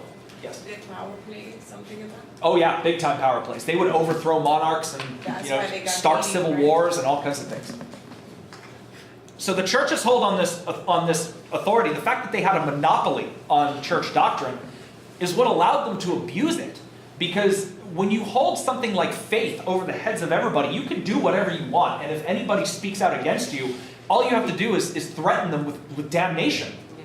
And if to somebody that's religiously devout, the threat of damnation is enough to keep anybody silent. Because like, I don't want to go to hell. Even if they know it's wrong or they feel that it's wrong, because the higher people are telling them this is what it is and you have to follow it, if not this is going to happen, because they don't know better. And a lot of people were uneducated in terms of questioning, like, well, this doesn't make sense, like this is the Bible's telling me this, but this is not what you're showing. So they were scared to do that, and a lot of things. And then the faith itself would keep them placated, because some other priest would say, yeah, if you believe that bishop is corrupt, fine, God will judge them. Yeah. And even though you're living in terrible conditions now, when you die and you go to heaven, you will live in eternity in paradise. Yeah. So a little bit of suffering now, stay quiet, and you'll be rewarded with paradise in the future. And that was enough to keep people quiet. And also like how they choose a pope also had like, oh no, he was God sent, so he's like, Yeah, he's a representative of God on earth. So, anyway, in Rome was a mess. Popes and bishops had mistresses, they had children, and keep in mind, in the Catholic faith, there are some very clear rules that priests have to abide by. Primarily, the vow of chastity. Priests can't get married, they can't have sex. Well, how are you going to have kids if you don't get married and don't have sex? So how is it the bishops and the popes had all these little kids running around? Because they had mistresses, they were drinking, they were gambling, they were womanizing. They still do that. I made headlines last year or 2 years ago, where Vatican police broke up a ring of bishops that were all snorting cocaine. yeah, they were like Yeah, they're all- gambling in a place like Yeah, it was like they put together their own private brothel, and they were all like doing coke, and they had prostitutes there. These are bishops. So you think it was bad now? Imagine what it was like back then. Anyway, the papacy, the Pope, began using their powers to extort funds from the wealthy nobles for church purposes. So the Pope, especially during the Renaissance, everybody's building palaces, and the Popes would be like, I want a palace. Hey, rich guy, I saw you sinned. Give me money, or I'm going to tell God to send you to hell. And the upper clergy got heavily involved in the Renaissance. They were doing art, architecture. They were spending lavishly on the construction of cathedrals and on decorative objects. I mean, y'all have heard of Notre Dame. Notre Dame is child's play compared to what some of the projects that the Pope ordered. I mean, this is probably one of the most spectacular cathedrals in the world, the Duomo di Milan. It broke ground in 1386, but it wasn't completed until 1965. This thing was under construction for 600 years. Think about the painting of the Sistine Chapel. They could have fed with that. It's like all of the people that could have been fed with all the money that they invested in that. If you guys ever manage to go on a European trip, go to the more rural areas of Germany, and you will find cathedrals like this type of design in various states of construction. Most of them have fallen into ruins, but some of them are still being built. And they were all started, and the construction of these were started in the 13 and 1400s. And they're still being built. Yeah. And because of projects like this, the church would order its construction and then run out of money. And then raise more money to get a little bit more construction built, and then run out of money again. I mean, think about the Sistine Chapel, Michelangelo's masterpiece, the painting of all the major Bible scenes on the roof of the Sistine Chapel. Michelangelo didn't work for free. He had to get paid. So the extravagance of the church led to chronic shortages of funds. So the popes began selling or authorizing the sale of what they called indulgences. An indulgence is a reprieve from church punishment. Now, I'm not Catholic, so the doctrine on this might be a little shaky, so please correct me for any of the Catholics in the room, correct me if I say something wrong. From what I understand from the doctrine of the church is that when someone sins, they're actually sinning twice. They're sinning in the eyes of God, and they're sinning in the eyes of their neighbors. But the church doctrine is and always has been that forgiveness for God must come from God. So if you sin in front of God, it's up to God. That's a conversation between you two on Judgment Day. But in terms of punishment in front of your neighbors, you need to be reprieved in the eyes of your neighbors. So the church would also issue their own form of punishment. It's kind of like you go into confession, you admit that you've sinned, and then the church issues a punishment. Either you say a prayer X amount of times, or you do so many hours of community service, and it's a way to redeem yourself in the eyes of your neighbors. To essentially say, I am a sinner, I am sorry, and let me demonstrate my repentance. Right? I think I got that right. My father is probably crying right now because he's Roman Catholic. So, the church began selling indulgences, which was a reprieve from church punishment. And what that meant is, let's say someone goes into confession and admits to committing a sin, the priest could then say, all right, you could either be punished by saying this prayer and doing X amount of community service, or give me money and we're square.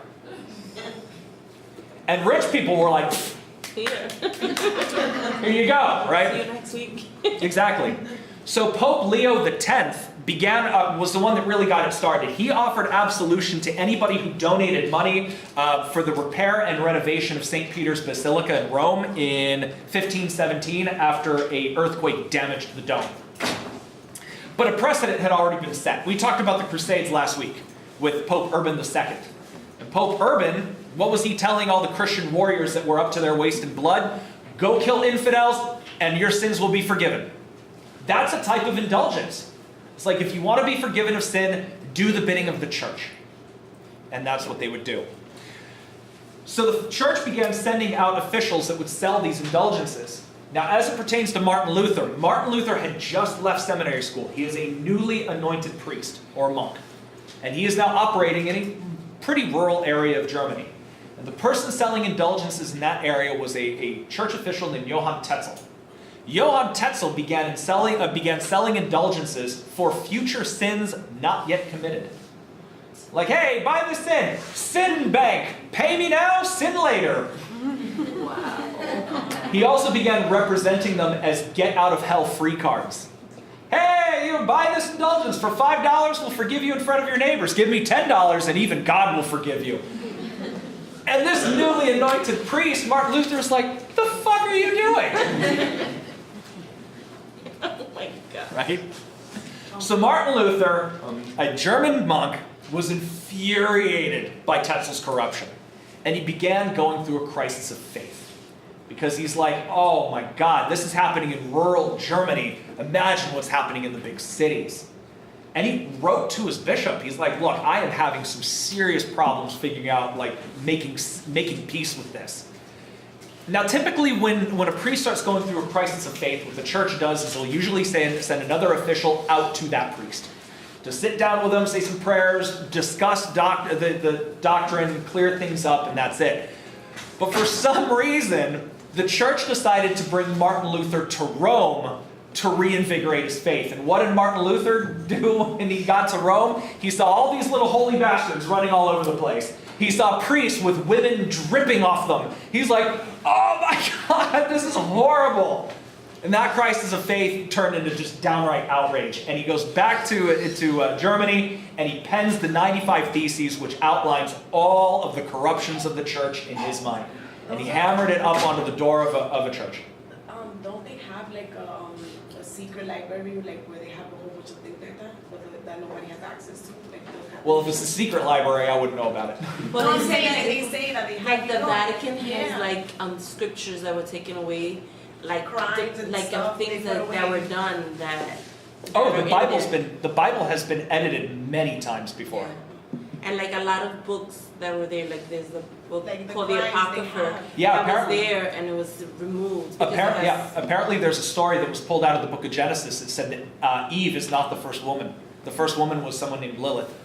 What? Yep. I can't verify it. I haven't read it, but The story of Elizabeth too was. but yeah, there's supposedly like a Gospel of Judas. There's apparently a Gospel of Mary Magdalene. You know, if you believe, I don't know, this is the Da Vinci Code theory, but apparently in the Gospel of Mary Magdalene, Christ entrusted her to be the future of the church and not Peter. We don't know. But I do know that the church did edit the Bible many, many times. Like in 323 AD, the Emperor Constantine, in an effort to try to consolidate and to create some uniformity within the Christian church called a council, called the Council of Nicaea. And the Council of Nicaea was a bunch of high-ranking church officials and the emperor that sat down, read the Bible, and began editing it, pulling out any kind of contradictions. And they were pulling books out of the Bible left and right. So the Bible has been edited many, many times. Is there an original copy doesn't exist? Like, you know. Probably not. The Bible wasn't even compiled into a book until Christ had been dead for hundreds of years.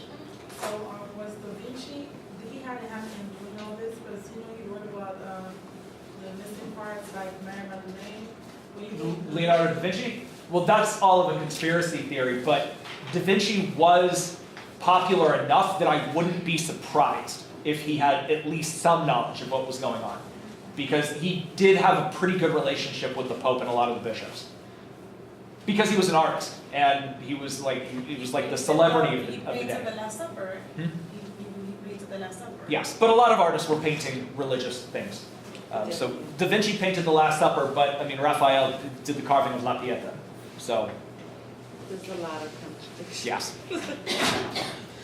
Either way, Martin Luther lays out the 95 Theses, outlining the corruption of the church, declaring indulgences to be incorrect or to be unethical. Essentially what Martin Luther said was that indulgence, or the selling of indulgences, discourages good Christians from doing good deeds for their neighbors to earn salvation. And then he also argued that spiritual repentance, rather than a financial gift, is really the only way to achieve salvation. So Martin Luther's like, if you want to achieve salvation, spending money won't do it. He then capped it all off by challenging the Pope's authority to grant absolution for sin in the first place. This is where Martin Luther really rocked the boat. He's like, the Pope is just a man, and he's the head of the church, but he does not speak for God. And this is why, because the Pope has these many mistresses and all these children, and the Pope is living in sin. So he does not speak for God. Imagine how the Pope felt about that. What? Excuse me? So Martin Luther was put on trial for heresy, and he was excommunicated from the Catholic Church in 1521. Now, for some reason, I don't know what, the Pope apparently thought that excommunicating him would silence him, but all it did is it took the gloves off. Martin Luther was like, oh, you're going to try to silence me? Well, hold on to your hat, baby. And he started writing all kinds of stuff. Luther then published a series of books that ultimately split the church even more. He ended up getting into debates with Catholic priests. One in particular was a Catholic priest, a very well-regarded Catholic priest. He was a combination of a priest, theologian, and philosopher named Erasmus. Very influential figure. And Erasmus and Martin Luther began writing public letters back and forth to each other, just debating doctrine. And Erasmus was defending the Catholic Church, and Martin Luther was challenging him. And it was, I'm not going to say that it was super friendly, but it was cordial. And in these open letters, it kind of clarified what the main break in the doctrine between what would become Protestantism and Catholicism was. But like, for example, Martin Luther proposed an idea called sola fide, which means by faith alone, in which Martin Luther argued that God's pardon for sin is obtained only through faith. Good works does nothing. Because Martin Luther essentially said, all right, well, if the Catholic Church says you need to redeem yourself in the eyes of your neighbor, why? Because we're all sinners. He's like, and even if you redeem yourself in the eyes of your neighbors, people are still going to hold a grudge. And Martin Luther's conclusion was, I mean, ultimately, we're all going to die anyway. And we're all going to have to face God's judgment. He says, that's the only thing that matters. And the church is like, come on now. And then Martin Luther went even further. In his dialogue with Erasmus, Luther argued that humans are actually incapable of turning from sin without intervention from God. Martin Luther and Erasmus, during this conversation, Martin Luther essentially said, look, Erasmus, humans are weak and they are sinful. The only way people can reject sin is if God directs them to reject sin. If God doesn't intervene, we're sinful. And Erasmus replies and says, well, what you're implying is that humans don't have free will. And Martin Luther replies, that's exactly what I'm saying. We don't have free will. And that is the foundational doctrine of the Catholic faith.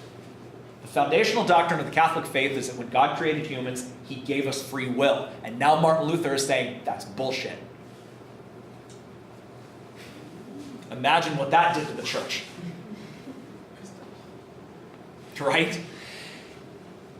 that also encouraged other Protestant reformers, specifically a guy named John Calvin. John Calvin ended up developing a theory that he called predestination, or a doctrine called predestination. Calvinists, and John Calvin, first do two things. First off, John Calvin rejects the idea of original sin. Does anybody know what original sin is? Birth, right? Having given birth. Yeah, when you are born, you carry the legacy of Adam and Eve violating the rules of Eden. When you're born, you're a sinner. Yep. You're born as a sinner because you were born as a human. And then you have to go through your baptism in order to be absolved of the original sin. John Calvin says original sin is bullshit. Adam and Eve were guilty of sinning, but not their children. And then he came up with an idea called predestination. And predestination is really special, especially in the eyes of the Catholic Church. Predestination says, essentially, by the time you are born, your fate is already determined for you. Which means your future of whether you go to heaven or hell is determined before you are even alive. So this doesn't matter what you do in life. You could be a complete sinner. If you're destined to go to heaven, you will go to heaven. That takes away the whole meaning of life. Yes. Because yeah. it's all based on So the idea that there's no such thing as free will. And some people believed in it. So does it mean that what is going on between Martin and the Pope? It looks like the Pope didn't know exactly what Martin is saying is the truth, but they are trying to deceive the public into thinking their ways are the right ways. The Pope really did dig his own grave for this. And you can put the Protestant Reformation at the feet of the upper clergy of the Catholic Church. Because if the Catholic Church wasn't so corrupted, Martin Luther never would have had these thoughts. And he never would have begun trying to challenge the authority of the Pope, because if the Pope did his job, and the bishops did their job, and remained faithful to the Church and to the doctrine, there would have been no real need to challenge him. Exactly. Because someone like Martin Luther, who had just been integrated into church life and educated on church doctrine, would not have been able to see the contradictions of the people that are supposed to lead the church in the first place. And even if there was a Reformation, it wouldn't have been as radical as this. Yeah, because it was basically going against what they were preaching to the public to do, but they were not abiding by it. So he just The Protestant Reformation goes beyond what happened between the Roman Catholic and the Eastern Orthodox Church. The Eastern Orthodox and the Roman Catholic Church were arguing over ceremonial procedures, like what type of bread to use, what type of, what color robes you should use. But generally, the faith was very similar. They agreed on the core elements, on the concept of free will, for example. But then Martin Luther comes in and begins challenging core elements of the Catholic Church. that's What happened with the Protestant Reformation was far more damaging to the church than the East-West schism. Martin Luther shattered the Catholic Church. This is a painting. This is Martin Luther right here, and this is John Calvin. Luther's doctrine, however, did find a lot of support. First off, among German nobles who chafed under the political meddling of the church, especially in the Holy Roman Empire. Because the Holy Roman Empire was a loose confederation of German states that had an emperor, but they were all in the pocket of the Pope. And the Pope would go in and overthrow people and, make them fight each other and that kind of thing. What was this Pope? What was what? What was this Pope? What was his name? Oh, there are several popes that were That involved in went it. through this, okay. Well, there wasn't only one? No, there were many, many, many popes that did this. They continue to do the same things. No, I'm saying during this time when there was one, who was the Pope? Oh, Pope Leo X, and then I forgot who came after him.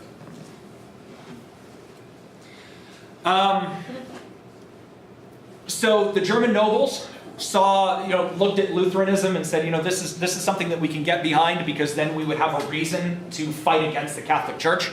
And then peasantry. The peasantry started supporting Lutheranism as well, for a couple of reasons. First off, the peasants were incapable of purchasing indulgences. They looked at indulgences as something that was a benefit to the rich, because they couldn't go into church, go into confession, and then throw money around to get their sins forgiven. And on top of that, the Catholic Church, in a way to preserve their tradition, continuously gave sermons in Latin. Well, if you're a poor peasant, you can't read or write, and chances are you can't speak Latin. So you can go into a sermon, you could go into church and listen to the priest be given a wonderful sermon, and it could be, in your ears, it could be like this fire and brimstone sermon about redemption and burning in hellfire, but in reality, the priest could technically be given the congregation a recipe on chocolate chip cookies, and you wouldn't know it. So Martin Luther was like, well, make the sermons in common language. Let the people hear it in their own language so they can understand it. And the peasantry were like, I can get behind that. Now here's the big thing though. Now you've got, it starts off with a priest that has a falling out with the Pope. And then the nobility get behind him, and then the peasantry get behind him. Put yourself in the position of the Catholic Church, specifically a devout Catholic.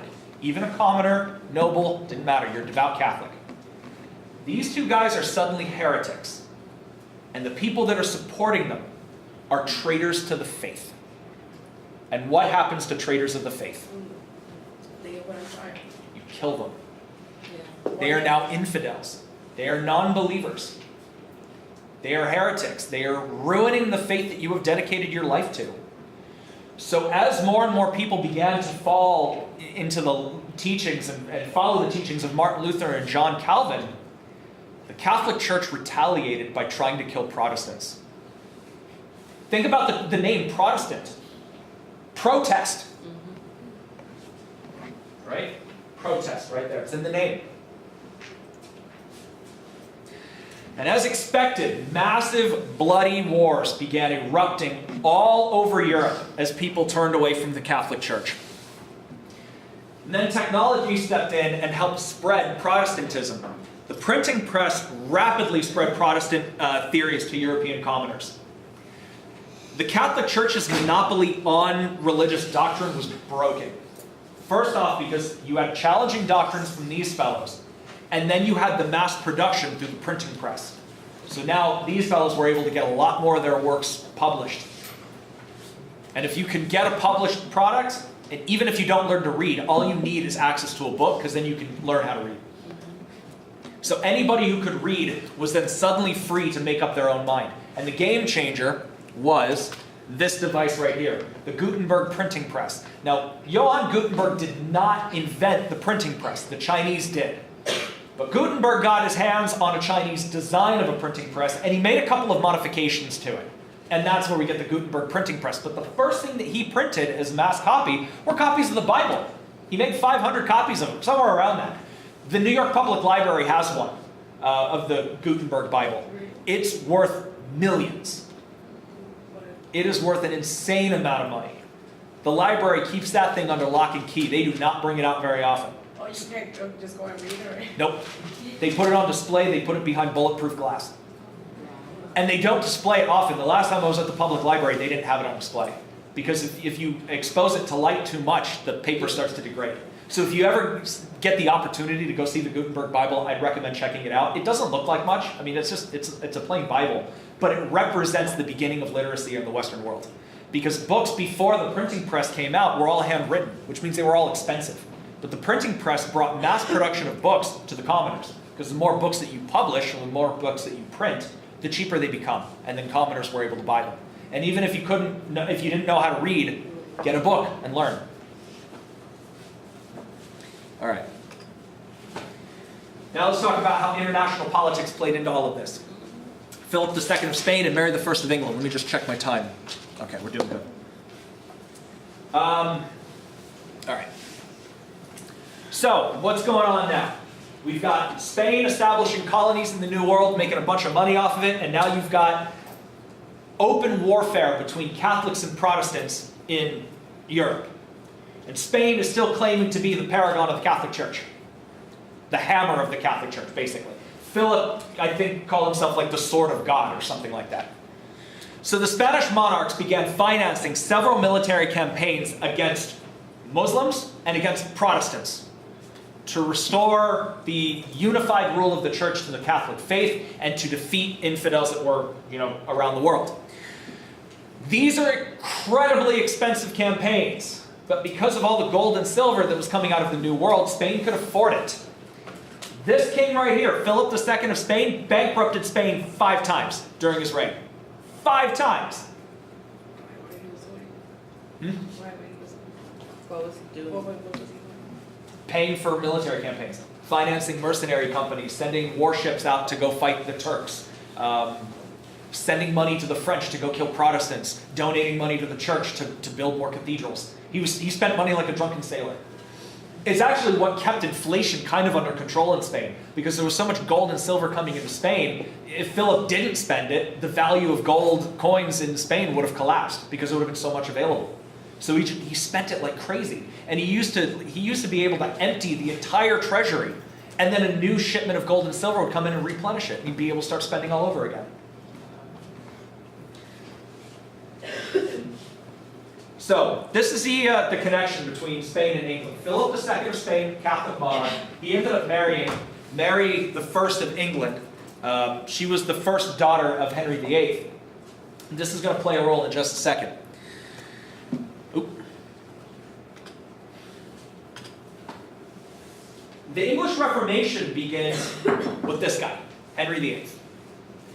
Now, Henry VIII is one of those intriguing figures in history in how he did a bit of a switcheroo. Because Henry earned the title Defender of the Faith because he helped the Pope put down Protestant rebellions. He was a devout Catholic. Henry VIII is a weird figure because Henry VIII, when he was young, was a really good guy. Henry VIII, when he was old, was a dirtbag. These are his first two wives. Catherine of Aragon, Aragon being a province in Spain, she's Spanish, clearly Catholic, and then Anne Boleyn was English. What was their deal? Henry VIII was king from 1491 to 1547, and he was a reluctant king. His older brother was supposed to be king, but his older brother died, and I can't remember if it was by injury or disease. But Henry was not supposed to be king of England. He wasn't even supposed to marry Catherine. Catherine was supposed to be his older brother's wife. So when he was put in the position where he had to become king of England, he agreed to honor his family's obligation, and he married Catherine of Aragon. This was a loveless marriage. They did not particularly like each other. Business? Like a business? Yes, it was an You're married, It was an arranged married marriage. into the family. Yep, it was a political marriage, is what it was. Henry had 3 children with Catherine. The first one was a daughter that was born in January 1510 that was stillborn. The second one was a boy named Henry, and Henry only lived to be about a month and a half. Infant mortality in the 1500s was insanely high. Crazy high. And then finally he had another daughter who did survive named Mary, the one that I showed you earlier, Mary Tudor. So what you can get from Mary Tudor is she is the daughter of Spanish nobility, and she was raised Catholic. Henry, however, for some reason was very traditional about wanting a male heir. Even though under English law, he didn't need a male heir to pass the throne on. He could have passed the throne on to his daughter. That wasn't a problem. He had produced his heir, but he wanted a son. And this is still back in the day when the superstition was that women determine the sex of the baby. That isn't the case. We now know that the Y chromosome is passed on by a male. So if Henry wanted to blame anybody for not producing a son, he needed to look in a mirror. On top of that, Henry fell in love with a younger and more beautiful Anne Boleyn. That painting really doesn't do her much justice. She's kind of goofy looking in that painting, but apparently she was stunning. But he began an affair with her, actually. And obviously, Catherine was like, I'm done with you. She wanted nothing to do with Henry at this point in time, but Henry needed a divorce. He wanted to offload Catherine so that he could officially marry Anne, so he could try to produce heirs with Anne. How does the Catholic Church feel about divorce? No, they don't like it. They don't even like it. They don't recognize it. I think they just started accepting that now you can send the letter to the Pope and maybe be considered a marriage. Yeah, and usually it's still limited, I believe, to instances if there's like spousal abuse. And I think that's the only way the Catholic Church would even consider it. But even then, I think the Church requires you to go through marriage counseling first. You go to church and you get counseling. Yeah, you go to church, you go to counseling, that kind of thing. So divorce in the Catholic Church was a big no-no. So when Henry reached out to the bishops and to the Pope, he's like, I want a divorce. He essentially got a letter back. Look, dude, to death do you part means till death do you part. He did not kill Catherine. He killed Anne. Henry was married 6 times. He executed 2 of his wives. He divorced 2 of his wives. 1 died in childbirth, and the 6th one, thank God, outlived him. But why did he kill her? Why did he kill Anne? Yeah. What was that? Wasn't she the mistress? No, She was the mistress when he was still married to Catherine of Aragon, and then when the marriage of Catherine was dissolved or was No. annulled, Henry married Anne. Why did he have Anne killed? Go to the next one. Politics. So, when... Let's go to the next one. All right. I figure I'll tell you this. It's funny now because it happened 500 years ago, but it was really tragic at the time. Henry married Anne wanting a male heir. And Anne, just like Catherine, had a couple of miscarriages and had a daughter named Elizabeth. And Henry's like, oh my God, even my second wife isn't going to give me a son. So he started an affair with somebody else who eventually became his 3rd wife. So how do you offload Anne in order to marry the 3rd wife? Well, you divorce her, right? That's the cleanest way. But then the bishop is like, look, Henry, dude, we kind of caused a shitstorm when you divorced your 1st wife. Now you want to divorce your 2nd one? It's like, no, no, you can't do this. So Henry's like, okay, fine, I'll just have her killed. Here's the shitty thing. Anne Boleyn was attractive to Henry because Anne Boleyn had a very fiery personality that Henry liked. One of the things that kind of was the sticking point in Henry's relationship with Catherine is Catherine was kind of like born to be a king's wife. So she was very submissive, and she never really stood up to him. And he wanted a wife that would kind of give him a run for his money. He didn't want somebody that could like walk all over. And Anne provided that for him. Problem is, when Henry began his affair, this is what would have kept Anne alive. If Henry started the affair, maintained the affair, and had a child with this other woman, Anne could have passed it off as her own child. And if she just kept her mouth shut, she would have died Queen of England. But she didn't. She called him out on his infidelity, and she did it publicly. So she would charge him in front of his ministers, in front of the nobles, of being an adulteress. She embarrassed him. So Henry had a series of rumors spread about her that she was working to undermine the integrity of the government, that she was sleeping with her brother, and all kinds of stuff, and he had her executed for treason. But bless his heart, he ended up he hired the finest swordsman in France to give her a quick death, because he didn't want her to suffer. Oh, God. What a wonderful husband, right? Wow. And then his 3rd wife gave birth to a boy named Edward. She died in childbirth. And then when he was mourning his 3rd wife, one of the other nobles in England came up with a portrait of a young girl and said, hey, this is someone you should marry. And Henry's like, oh my God, she's gorgeous. And then when she came to the royal court, she lifted the veil. Ugh. It wasn't. Yeah, it wasn't her. So it was like one of those Tinder angles, you know. So he kind of married her sight unseen, saw her for 24 hours, said, I'm sorry, I can't do it, annulled that marriage. And then the 5th wife actually was openly plotting to have him killed. So he took care of her. That's a mess. Oh yeah, it was a hot mess. Overlived him. Yeah, seriously. And the last one? The last one was more of like a trophy wife. She really didn't do much. She kind of took care of him while he slowly decomposed in bed.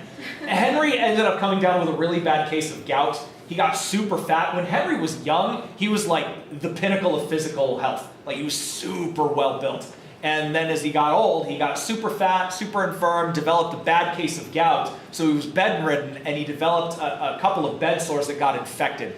Badly infected, and he basically rotted from the inside out. They said that they could smell him. Oh yeah, they said that he smelled so bad that servants that would go in to tend to him would vomit. Yeah, they could smell him from Like across the palace. He was absolutely disgusting. Oh, he died in agony. Well, he deserved it. See? No pity for adulterers, huh? Alright, anyway. So Henry was obsessed with wanting a male heir, and he forcibly annulled his marriage to Catherine and married Anne Boleyn in 1532.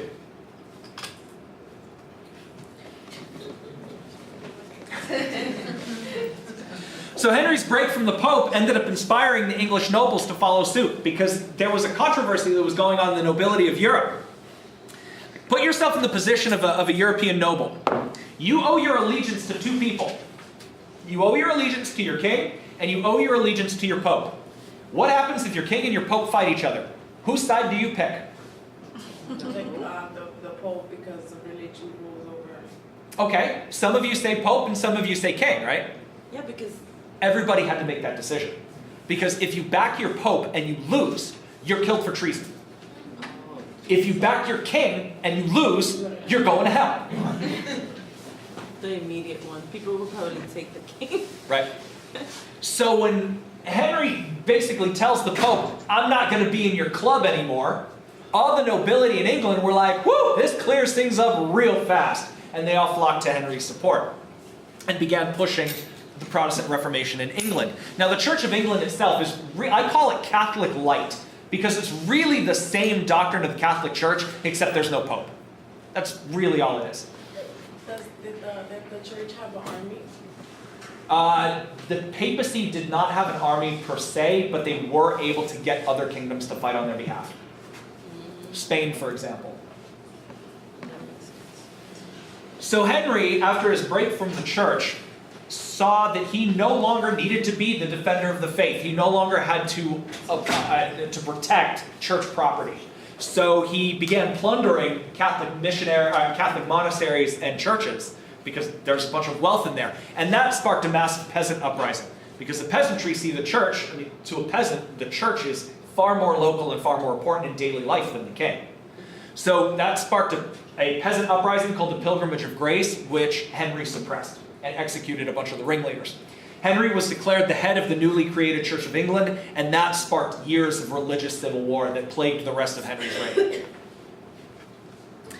When Henry died, he was succeeded by his son from his third wife, Edward, Edward VI. Now, Edward was not a particularly healthy boy. He ascended the throne when he was 9, and he died when he was 15. We don't really know what killed him, but it was a combination of a lot of things. Edward was more of a rubber stamp than anything, because he took the throne when he was 9. He wouldn't have come of age, I think, until he was 16. So he was a figurehead. The nobility ran the country. And it was the nobility that pushed England further away from the Catholic Church in order to, establish the dominance of the Church of England and to unite the country under a common religion. And when Edward knew that he was fatally ill, he knew that the next in line to succeed him would be his older half-sister Mary, who was Catholic. And the nobility did not want a Catholic queen on the throne. So they convinced Edward to declare his cousin, a girl named Lady Jane Grey, to be his heir, so that she would take the throne. Lady Jane Grey is a very tragic figure, because she did not want the position. She had no interest in court drama. She didn't want power. She didn't trust her ability to rule, and she did not want to go toe-to-toe with her cousin Mary, because Mary was ruthless. And Lady Jane Grey is like, please don't do this. And Edward was like, too bad, you're my heir. And she was declared the new Queen of England, and her reign was a whopping total of 9 days. So Lady Jane Grey was declared Queen of England, and the nobility was like, don't worry, Lady Jane Grey, we've got your back, we'll back you up. If Mary shows up, we will help you fight her. We don't want this bitch in charge of the country. And then as soon as Mary showed up, with Spain at her back, with her very powerful husband and a Spanish army, all the nobles were like, Mary, welcome home! This bitch stole your throne. Wow. So poor Lady Jane Grey was put on trial for treason, and she was executed for treason in 1554. She was 17 years old. And she didn't even want the job. Mary then tried to return to England to Catholicism by force. Doing so earned her the nickname Bloody Mary. She had 260 Protestants burned at the stake for heresy. One of them was a guy named Hugh Latimer. His crime? He wanted to translate the Bible into English. That's it. That's all it took for Mary to turn him into a human marshmallow. Mary ended up dying of cancer, and she was succeeded by her half-sister Elizabeth, who was the daughter of Anne Boleyn. Elizabeth took the throne in 1558. Funny dynamic between Mary and Elizabeth is that when they were children, they got along very, very well. because they were unified by their mutual neglect of their father. And that's what kind of kept them together. Henry would only visit Mary and Elizabeth once a year. And that was it. Ignore them the rest of the year. But when Mary took the throne, she treated her sister like shit. She had Elizabeth locked up, and there are stories, this is more of an urban legend, but apparently Mary used to have a couple of her minions go down to the palace where Elizabeth was under lock and key, and just like sharpen a knife in front of her, and say, as soon as Mary and Philip have a kid, I get to kill you. Yeah, because she was, they couldn't kill her because she was next in the She was the throne. heir, yeah. And she had it, maybe she kept her like that because she was trying to kill Mary, so trying to be. Yeah, They keep used to the do that fear of before. God in her, but also Elizabeth was raised to be a Protestant. So she was a challenge to Mary's throne, and she wasn't the right religion. When Mary found out that she was going to die, she actually tried to get Elizabeth to convert to Catholicism, and Elizabeth was like, go fuck yourself. Elizabeth, when she took the throne, she worked to establish a lasting peace between Catholics and Protestants. She implemented or adopted a series of policies about religious toleration. And that kind of smoothed things over. That kind of ended the war. And a lot of Catholics in devotion to Elizabeth ended up converting to Protestantism. But the thing is, between Elizabeth and Philip is, after Mary was dead, Philip still technically held a claim to the throne of England under Spanish law. Because in English law, with Mary dead, Elizabeth was the next in line. But in Spanish law, when a monarch dies, the widow gets the throne. So both of them, under their own respective legal systems, had a legitimate claim to the throne of England. Philip had the bigger army. Now, Philip originally tried to handle this a little bit more underhanded. This is this is Mary, the Queen of Scotland, Mary Stuart. And Mary Stuart was a Catholic. And Philip originally tried to have Mary Stuart overthrow Elizabeth and take the throne of England to restore Catholic rule. And I think Philip was planning to marry her. She was a widower. Her husband died. She had a son named James, and then her husband died of illness. And I think Philip was planning to marry her and put himself back on the throne of England. The plot was crafted by a guy named Roberto Rodolfi. And he wanted to have Elizabeth murdered so that Mary could take the throne, backed by Spanish troops. But what unraveled the plot was Mary of Scotland's top advisor was a double agent working for Elizabeth. So when she's like, oh, I'm going to have my cousin murdered, her advisor was like, oh, you go, girl, I've totally got your back. Yo, Liz, check this out. So in retaliation for Elizabeth's... I'm getting ahead of myself. Once the plot was uncovered, Elizabeth had Mary executed for high treason.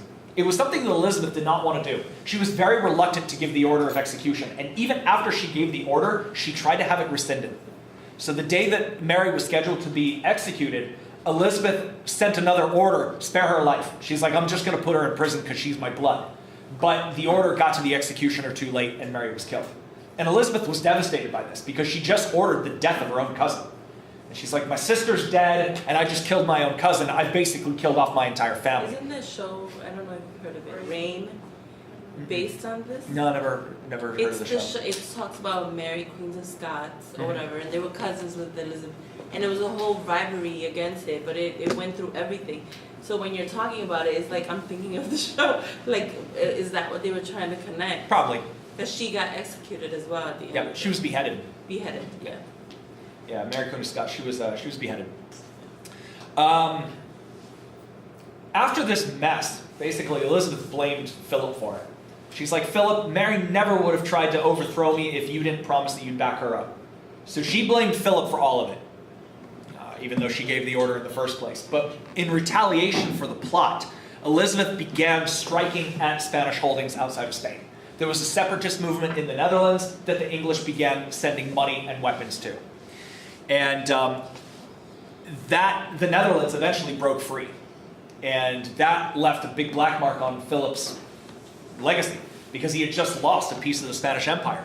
Elizabeth then upped the ante by ordering English privateers, essentially government-hired pirates, to go attack Spanish shipping. Some of these pirates were very good at their job. Anybody ever hear someone called Sir Francis Drake? Okay. Sir Francis Drake was, the Spanish called him the Dragon because he was really good at raiding Spanish shipping. And he got phenomenally wealthy off stealing stuff from the Spanish. He was like the real Captain Jack Sparrow. Philip then realized that, you know, this is only going to escalate, so Philip retaliated against the English interference by launching an attack on England in the form of an invasion. He put together the biggest fleet the world had seen in hundreds of years. It's called the Armada. And he planned to invade England and overthrow Elizabeth and restore Catholic rule to England. Now, the Pope at the time was a Pope named Sixtus. Sixtus V, which makes sense. I know, right? His name is Pope 6'5". So Pope Sixtus V sided with Philip because Philip really was the enforcer for the Catholic Church. And the Pope essentially proclaimed this invasion as akin to a crusade and said, look, Philip, if you successfully land troops on England, we will declare it a crusade so more Catholics move to support you. And if you are successful, we'll pay you for it. This is the route the Armada took. It launched out of Lisbon, Portugal, sailed through the English Channel, fought a couple of battles with the English fleet, but was harassed by storms all the way around England, was finally destroyed off the coast of Ireland. The Spanish galleons were very large, well-armed, well-armored, but they were slow and they were difficult to maneuver. The English fleet was much smaller than what the Spanish brought to bear, but the English ships were also smaller and faster and more maneuverable. And the English didn't have to destroy the Armada outright. They just had to prevent the Armada from offloading troops. So the English fleet, all they did is they shadowed the Armada and harassed them. Tried to set their ships on fire, sink stragglers, that kind of thing. The Armada ended up being caught in a massive storm off the coast of Ireland and destroyed. This was the extent of the force of the Armada. 56,000 men in total, 48,000 of them were ground troops. So Spain was going to invade England with 48,000 men. The English army at this point in time was only about 4,000 or 5,000 men strong. If the Spanish landed on English shores, England would have been conquered very quickly. So put yourself in Elizabeth's position. This fleet was destroyed literally by an act of God. Don't you think that she might take that as a sign that God is taking her side? Out of the fleet of 130 ships and 56,000 men, 67 ships survived the storm, but fewer than 10,000 men made it back to Spain. Over 40,000 men drowned. This is a portrait of Elizabeth after the Armada was destroyed.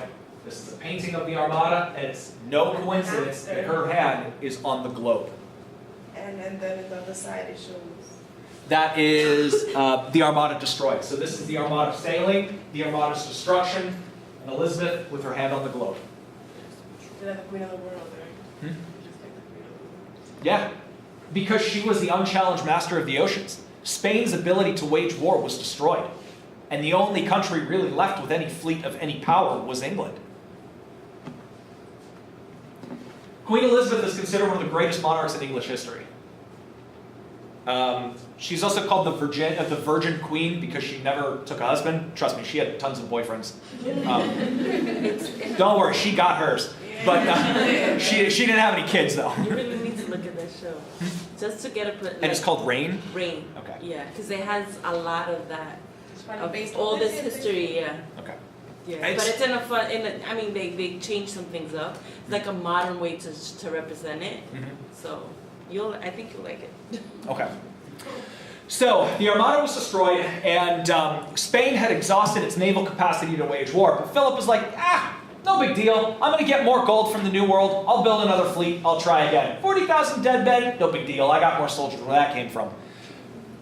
You want to talk about act of God? Not only was the Armada destroyed in a storm, but an outbreak of plague wiped out the manpower in New Spain. So when the new cargo ships with gold showed up to Spain, they were empty. So Philip bankrupted the country trying to rebuild the fleet, and then, hey, guess what? No more gold and silver. So Elizabeth is like, oh yeah, God is on my side. So Philip's mismanagement of the economy drained Spain's treasury and prevented him from rebuilding the Spanish fleet. And England began relentlessly raiding what was left of Spanish shipping, eventually getting enough money that they were able to build colonies of their own. The first colony that was built in North America was called Roanoke. It was built in North Carolina in 1585, and it failed miserably. Everybody died. That's not Hmm? Roanoke is haunted. Is it? Yeah. Is it haunted? It's an urban legend. But remember empiricism, unless you see a ghost, not real. That means I'm not going. I believe in ghosts, all right? And then in 1607, the English built Jamestown. All right. Let me go ahead and get this. So let's talk about the American colonies. Oops.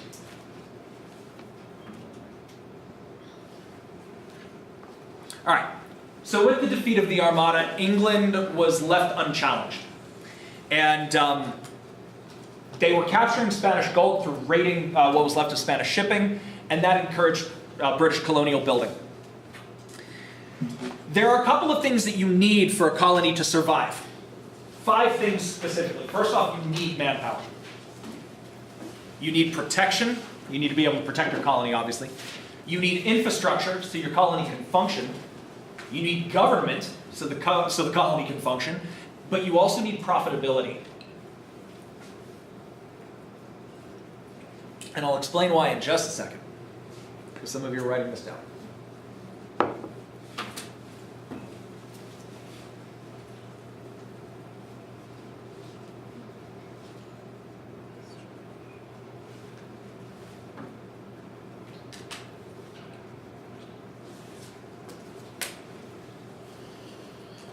So the first 4 things make a lot of sense, right? But why do you need profitability? What's the deal with that? You need profit or you need profit? Okay. But aren't colonies just built by the government? I mean, governments run debts all the time, so why would they care about profitability from a colony? It's because the colonies actually weren't built by governments. They were built by private companies. This is something that you know, kind of weird thing to wrap our heads around, but Jamestown was not built by the king. It was not a royal colony. It was not, you know, it was not the English army going into Jamestown and setting up a settlement. It was a private company that was financing, through private investors, this colonial expedition to try to make money. And if you can't make profit, you have to shut down operations. It was running like a business. Why do you think Americans are so free, you know, so big on the free market? It's because our ancestors formed the colonies because of the idea of free market. All right, so in terms of profitability, every colony had to make money on something. Now, we've already established that the Spanish made their money from gold and silver mining. All right, it makes sense. The Caribbean, which was colonized by the Spanish and by the English and by the French, made their money off of sugar crops. Cash crops like sugar. And rice and indigo and tobacco and a couple other things. French colonies in Canada and North America made money off of beaver pelts and other types of valuable furs, which could be turned into clothing. And then Virginia colony ended up making money off of tobacco. But it wasn't apparent that Virginia was going to make money off tobacco. When Virginia was set up, and Virginia is named after Queen Elizabeth, the Virgin Queen, Virginia. And the king, when Jamestown was formed, was King James I. Jamestown. A couple of things about profitability and a couple of things about manpower. We'll talk about manpower first because first off, you have to get boots on the ground before you can start making money. Finding people willing to move to a colony in the New World required very strong incentives. That was a whole promise of a new life, American dream thing. Well, keep in mind, America didn't exist yet, so the idea of the like American that whole, you come into a new life, new land. starting fresh, yep. They were like selling people a whole new life, right? Yep. There's some company, I think it's SpaceX, that is selling tickets for a one-way trip to Mars to be the first colonist to Mars. How many of you would want to be on that expedition? Yeah, like I expected, nobody. Why don't you want to go to Mars? Because I don't know what's out there, I don't know what's the dangers, but. Why don't you want to go to Mars? Because I don't. What about you? Unknown. What? There's nothing there. I bet you if they found oil on Mars, man, America would be like, yeah, we're building a colony, let's go, baby. Yeah, there's nothing there. It's dangerous, it's far, and really that's what the distance of the New World was to Europeans in the 1600s. Going to Europe, or going from Europe to the New World would be like us going to Mars or going to the moon. It's extremely dangerous. It's not like you could pull over at a gas station if you get a flat tire. If you run into problems out there, you're dead. There's a reason SpaceX is selling one-way tickets to Mars. It's essentially saying, look, if the colony is successful, congratulations, you're in the history books. If it's not, tough shit, we're not coming to get you. Right? That's freaking brutal. So what would encourage anybody to want to do this? To obtain things that are hard. What was that? To obtain maybe things that are hard at reach. Okay. To reach. All right. That's one. Glory. Glory. Yeah, you got to be a special kind of psychopath to want to do that. I want to go. It's like, you know what would be cool? I'm going to risk my life just so that maybe I'll become a footnote in a history book. I'd do it. Adventures. Adventure. All right. Anything else? I have nothing more. You're bored? There's nothing else that you can live for. Suicidal. You're suicidal. Yeah, exactly. Well, I'm going to kill myself anyway, so I might as well go to the New World and have an adventure. Curiosity. No, it's who, like, I don't understand how it's possible somebody could, I know it's true because I'm looking at it now, how somebody could sell one-way tickets to Mars, like, who owns Mars? Nobody. So they go down and build a colony and stake a claim. Oh, you wanna try something new? Okay. Yeah, adventure. The idea of adventure. Curiosity. Curiosity is another big one. But it's still an incredibly dangerous thing to do. I mean, think about it. I'm interested in knowing what it'd be like to live on Mars, but when I asked if any of you would want to be one of the first colonists, none of you said yes. Aren't you a little curious? Aren't you a little adventurous? Aren't you one of those psychopaths, or what you said, the suicidal? No, you're sane. You're like, I don't want to go die. All right, maybe if the colony's established and like they have, they already have infrastructure, yeah, then I'll go. Sure, why not? But if everybody dies, I don't want to be one of them. No. I don't want to be some freeze-dried corpse on Mars. It's cold up there. So finding people willing to move to the colonies was especially difficult. But there are two ways that you can get people to move to a colony. And it's called a pull factor and a push factor. And really this is also relevant for immigration as well, just human migration. Pull factors are incentives. Push factors are things like you're trying to get away from something. Now the pull factor that the colony offered was land. Now how many of you would want to one day own your own plot of land? Okay, I see a couple of hands, right? Land really isn't all that valuable today in the scheme of things, but there's still a very strong incentive to own land because it's something that you can call your own. And it is special to own. But that's in modern society where we really don't need land to survive anymore. Imagine what it was like in the 1600s when if you got your own plot of land, you were on easy street for the rest of your life.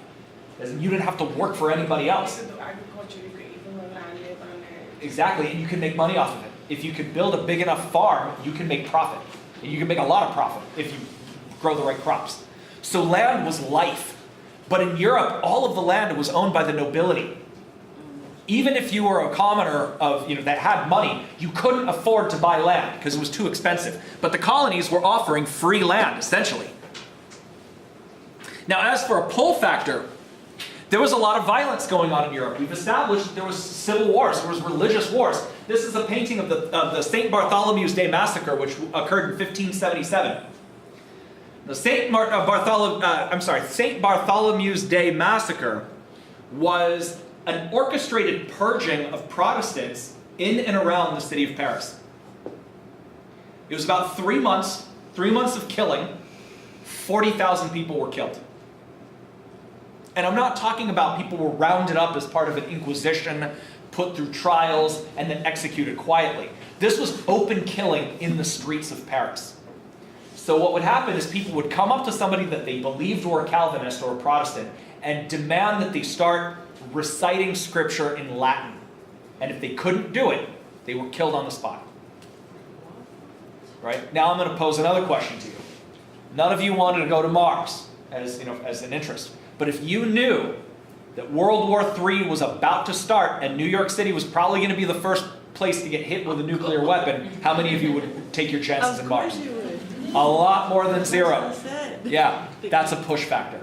And that level of violence is what was happening in Europe. England was tearing itself apart, France was tearing itself apart. I mean, there was a particularly heinous event during the St. Bartholomew's Day massacre where one of the villages outside of Paris were attacked by the Catholic armies. And one of the members of the Catholic army came up to their commander and said, "We're having a hard time figuring out who's faithful and who's not." And the commander said, "Oh, well, this is easy. Kill everybody. God will know their own." And they massacred everybody in the village. Wow. I know, right? Some people. Perfect. Do I want to continue on that happy note or no? All right, I'll actually go ahead and end here.